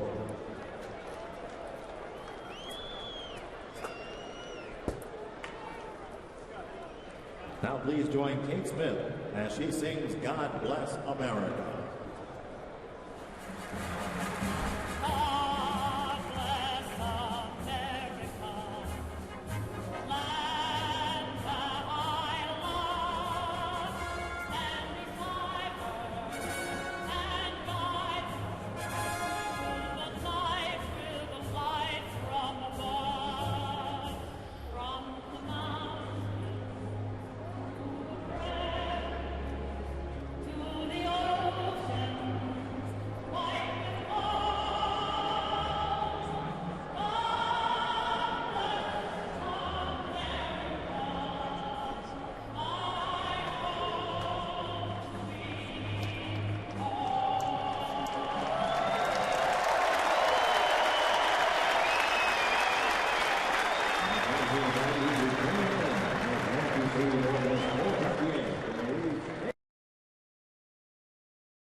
at Yankee Stadium in the Bronx. We go to the bottom of the 7th inning, and the Yankees had a 6-0 lead at one point. Now it's down to 7-4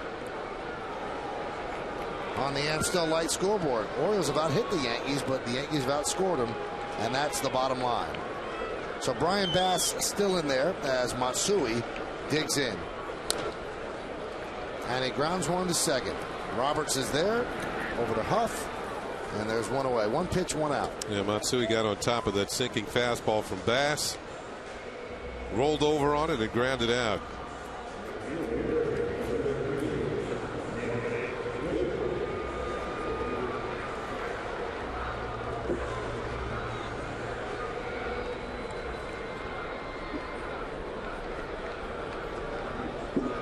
Here's Nick Swisher.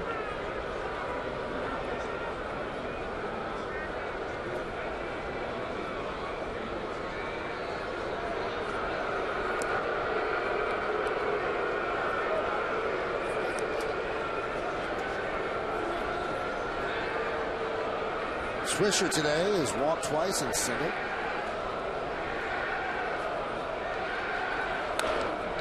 High fly ball, deep left, backing up Felix PA. And he'll make the play going on to the warning track for the second out. We're in Baltimore. We saw PA working with the first base coach, John Shelby. And Shelby, of course, is the outfield coach as well. And Shelby could, in his day, really go get him in center field. Had a very, very strong throwing arm. And trying to teach PA how to get a break on a fly ball, how to turn over one shoulder or the other and retreat. Worked on that play. Who would have watched that deposit itself into the left field stands at Camden Yards? Melky, 2-run double in the first inning, and then fly to left and grounded to short. You know, the thing about Melky, he's having a very good year here. In his last 28 starts, he's had a hit in 25 of them. So he is contributing not only defensively. You know, you think of Melky more on the defensive side, but and I think personally, it was a challenge that he had in spring training. To, you know, he wasn't sure he was going to make the team. If Brett Gardner wins the job, Melky thinking maybe I'm going back to AAA. That one's tapped right back to Bass, and he underhands to Huff. And a 7-pitch inning for Brian Bass as the Yankees go down in order 1-2-3. Yankees need their bullpen to hold up for 2 more innings. They're up by 3.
Sinatra. You heard that right. The radio voice of the Yankees reveals his Sinatra side.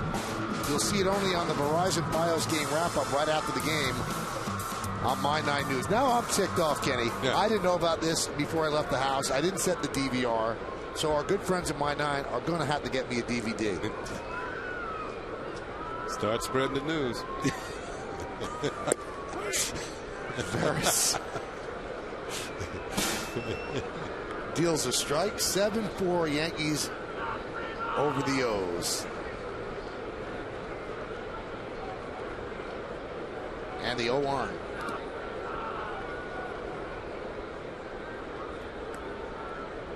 Tremblay said today that the Yankee streak got started the last game in Baltimore.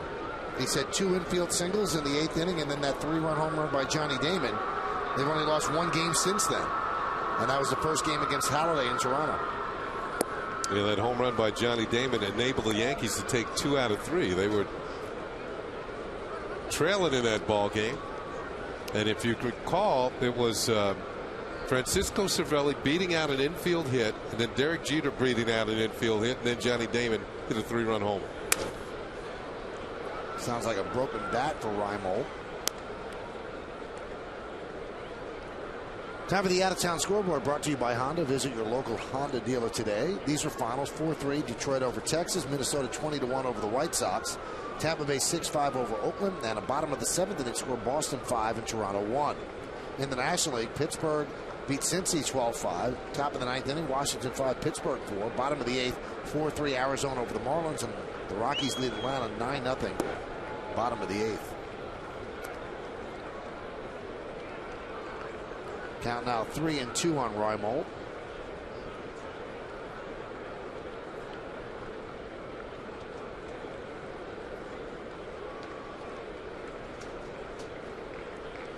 Three-two. High fly ball. Deep left. Melky bat. Track. And he makes the play for the first out. Reimold didn't quite get it. It was had his home run swing at it, but I think it got just in on the hands, or maybe off the end. Let's maybe off the end of the bat. Not quite. Melky to the warning track, just drifting.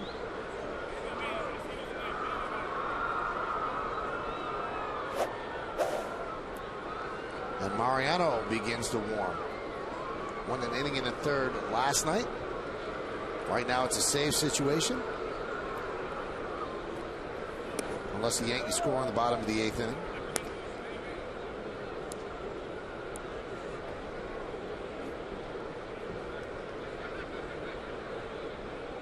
Felix PA today 0 for 3.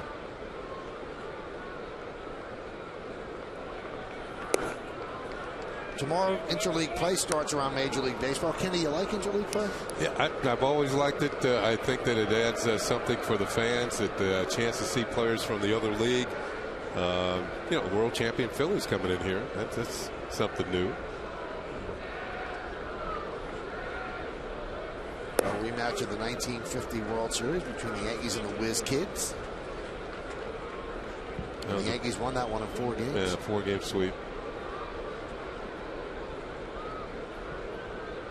You get to see some of the stars on that world championship team. And I also think that don't the Yankees have the best record in interleague play during all the years of interleague? It's either the Yankees or the A's. It's very close. But the Yankees have done well in interleague and really helped to boost their record on their way to having winning seasons. The matchups for this series: tomorrow night, A.J. Burnett against Brett Myers. It's a good matchup. Saturday, Andy Pettit against J.A. Happ. And then on Sunday, a beauty, CC Sabathia against Cole Hamels. Man, 2 of the top lefties in the game. So the Yankees have their big 3 going in this weekend set. Should be fun.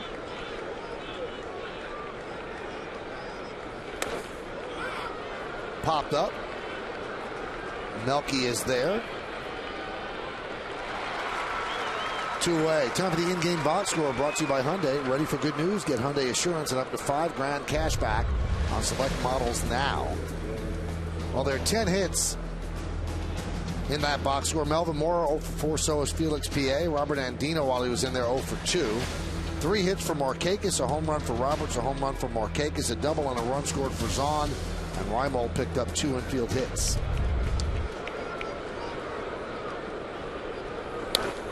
Line drive by Zahn and a base hit.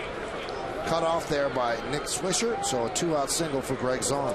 You know what also makes interleague interesting in the case of this season is because it's going to be American League East against National League East. And Philadelphia's close enough. It was an hour by train, maybe a little bit more driving. A lot of Philly fans could be here at Yankee Stadium enjoying their favorite team. There's the matchups for the weekend. Myers and Burnett. Hop against Andy Pettit, and Hamels against Sabathia. A lot of baseball people, though, like the people on the field, the managers, they don't like interleague. And Wigginton laces one into left center field. It is a base hit. Cutting over is Gardner, cuts the ball off in the gap. Zahn will hustle a third, and Wigginton picks up his second double. And the Orioles have runners on second and third with 2 outs. And what it does, it's going to bring the tying run to the plate. What another pitch for Wigginton's got some good pitches to hit the last 2 days, and he has not missed them. Hit a home run last night, couple of doubles tonight. Here's a guy who didn't start the game, and he's 2 for 2 with 2 doubles and 2 runs batted in. I think one reason why the managers might not like it is because if you're on the road, you have to play different rules. And your team is usually designed for your league type play. Well, Joe Girardi told me he doesn't like it because of the wild card. He just feels that because there's a wild card, the schedule should be relatively the same. But the teams in the Central are going to play Central Division teams. Teams in the West this year will play Western Division teams. So the schedules are uneven, but you're all going after the same thing in a wild card. Yeah, because the strengths of certain teams and divisions are not the same.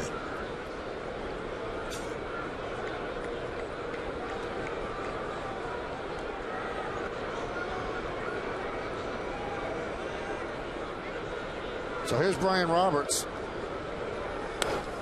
And that one is lofted into left center. Brett Gardner got a good jump, and he runs it down for the final out of the 8th inning. So Veras works into and out of trouble. No runs, 2 hits, no errors, and 2 men left on base. Nice jump by Gardner. He runs it down. We go to the bottom of the 8th inning, and the Yankees are up by 3.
But he walked and scored a run. And it'll be Cervelli, Gardner, and Jeter here in the 8th inning against the closer for the O's. They've had nothing to close of late, and that's George Sherrill. There are the numbers: 14 strikeouts and 15 2/3 innings. He's allowed 17 hits. And this will be his 17th appearance of the year. He of the flat brim hat.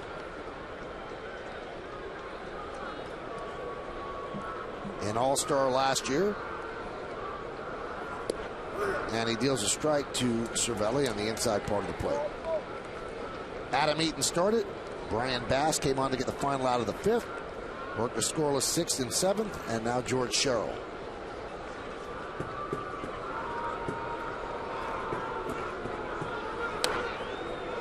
Fouled back. Now, we talked about the trade that brought Adam Jones from Seattle. In that same deal, they got George Sherrill.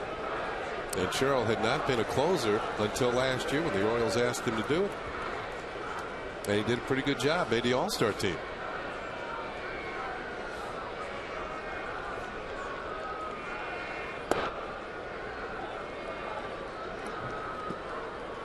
Eric Bedard went to Seattle, a talented left-hander, but had struggled last year. Mariano Rivera getting up in the Yankee bullpen.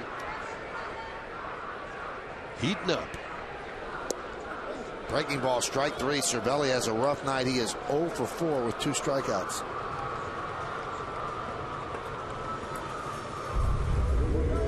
Let's take a look at a breaking ball that snaps over the inside corner.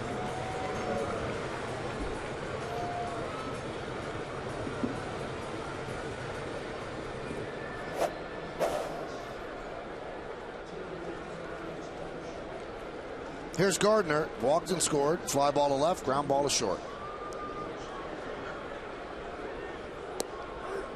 And a strike.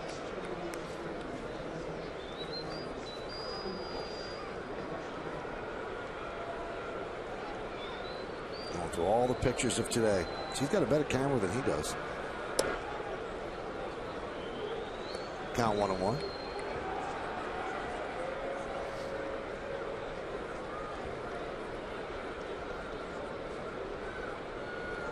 How long they're out at sea, you know what I mean?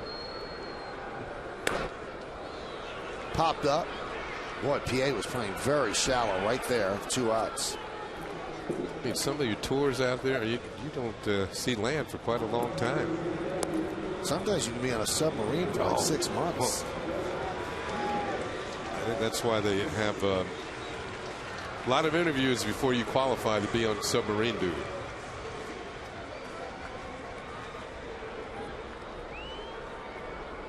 Here's Derek Jeter. Derek 1 for 3 with a walk and a run scored.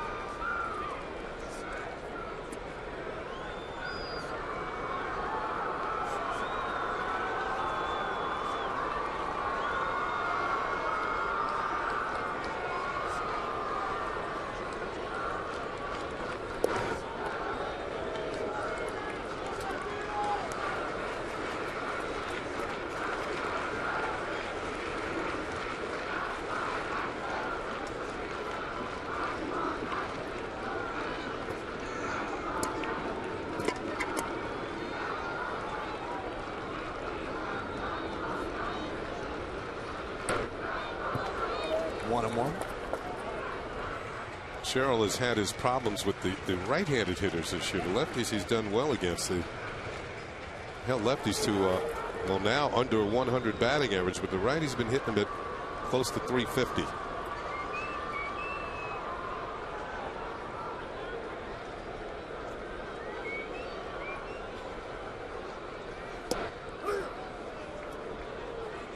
Well, the Yankees would like to advance into the Philadelphia series with a 9-game winning streak, and they need to hold off the Orioles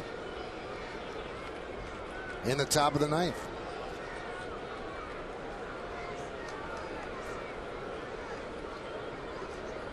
And the 1-2.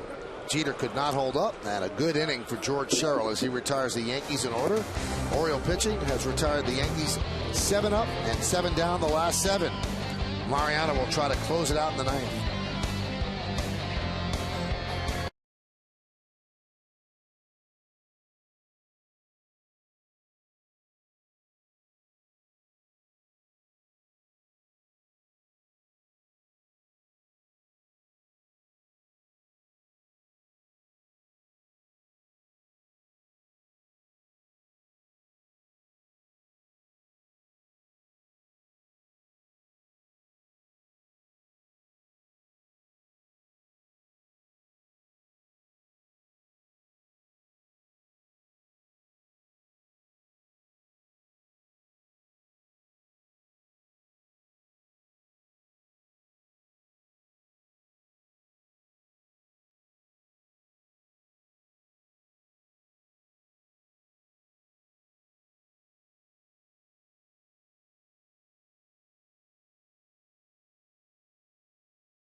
John Sterling sings Sinatra. You heard right. The radio voice of the Yankees reveals his Sinatra side. You'll see it only on the Verizon Fios game wrap-up right after the game on My 9 News.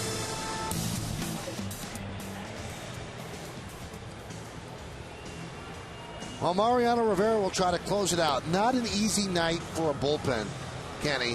When your starter goes out after 2 innings, the bullpen has to give you 8 1/3. And although the Yankee offense gave them some breathing room, 8 1/3 innings is a lot for a bullpen. Savas went to 3 1/3, had a good evening. Abladeo struggled somewhat, 4 runs on 5 hits. Vera's an inning and 2/3, no runs, and now they turned it over to Mariano Rivera, who had a save here last night. Coming into this game, in the last 10 games, the Yankee bullpen 3-0, 1.93. Now, we talked about the bullpen in our open, and it's certainly proven to be very, very important. No one thought that Joba was going to just give 2/3 of an inning, but he was knocked out with an injury. A comebacker off the bat of Adam Jones got him on the right side of the right knee, and it's a bruise. X-rays are negative, but he had to leave the game 2 batters after being hit. So tough part of the order for Mo. Adam Jones, Nick Markakis, and Aubrey Huff. Mariano has 55 career saves against Baltimore, more than he has against any team. Picked up a save yesterday in an 11-4 Yankee victory, but the game was closer when he got the final out of the 8th inning. Now he can't come to an agreement with Cervelli, which is odd. He doesn't have that much of an arsenal of pitches. Last night was his 490th career save. Trevor Hoffman, who's having a really good season with Milwaukee, leads with 563. I think the last I heard, Hoffman was 8 for 8. I think so. Rivera has the most in the American League all time.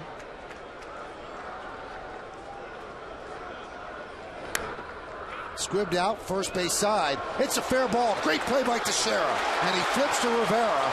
One away. That was not an easy play. No, it wasn't. I believe the ball might have hit the bag and made it even tougher to come up with for Teixeira. But he stayed with it. They can smile about it now because there's 1 down on 1 pitch. In on the hands. Might have hit the bag. First base umpire Angel Campos with the call, and Mariano does his job and gets over. I'll tell you, Teixeira going to his left, going to his right. He is worth his weight in gold at first base. Nice play. A lot of smiles lately here in the Bronx for the Yankees. Here's Nick Markakis, homered his last time up. He has 3 hits. First 2 games, the Yankees held him without a hit, 0 for 8, but he's 3 for 4 tonight.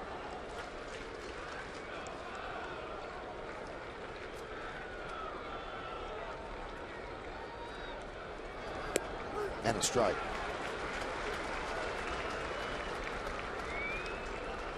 Yankees took the final 2 games of the series in Toronto, and they have not looked back. They swept the Twins in 4 games, took the first 2 of the Orioles series, and now looking to sweep this series and go 7-0 on the homestand and reel off 9 straight wins, more than they had all of last year. They had an 8-game winning streak last season, but never 9. 2-1. Right in on the hands, and it's popped up. Cano. 2 outs.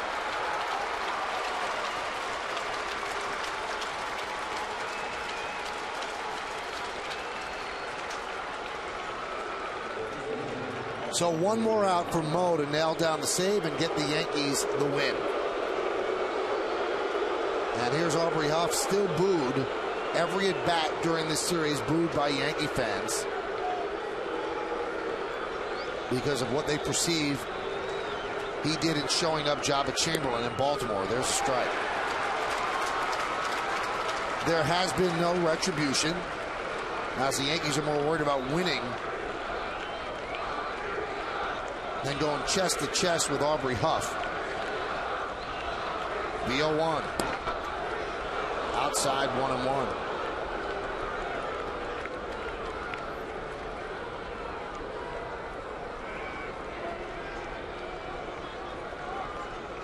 Vendettas are better settled with victories. The 1-1. Inside, 2-1.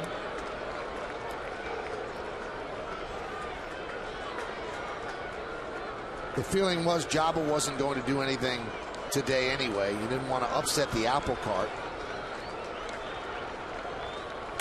But he never really got the chance.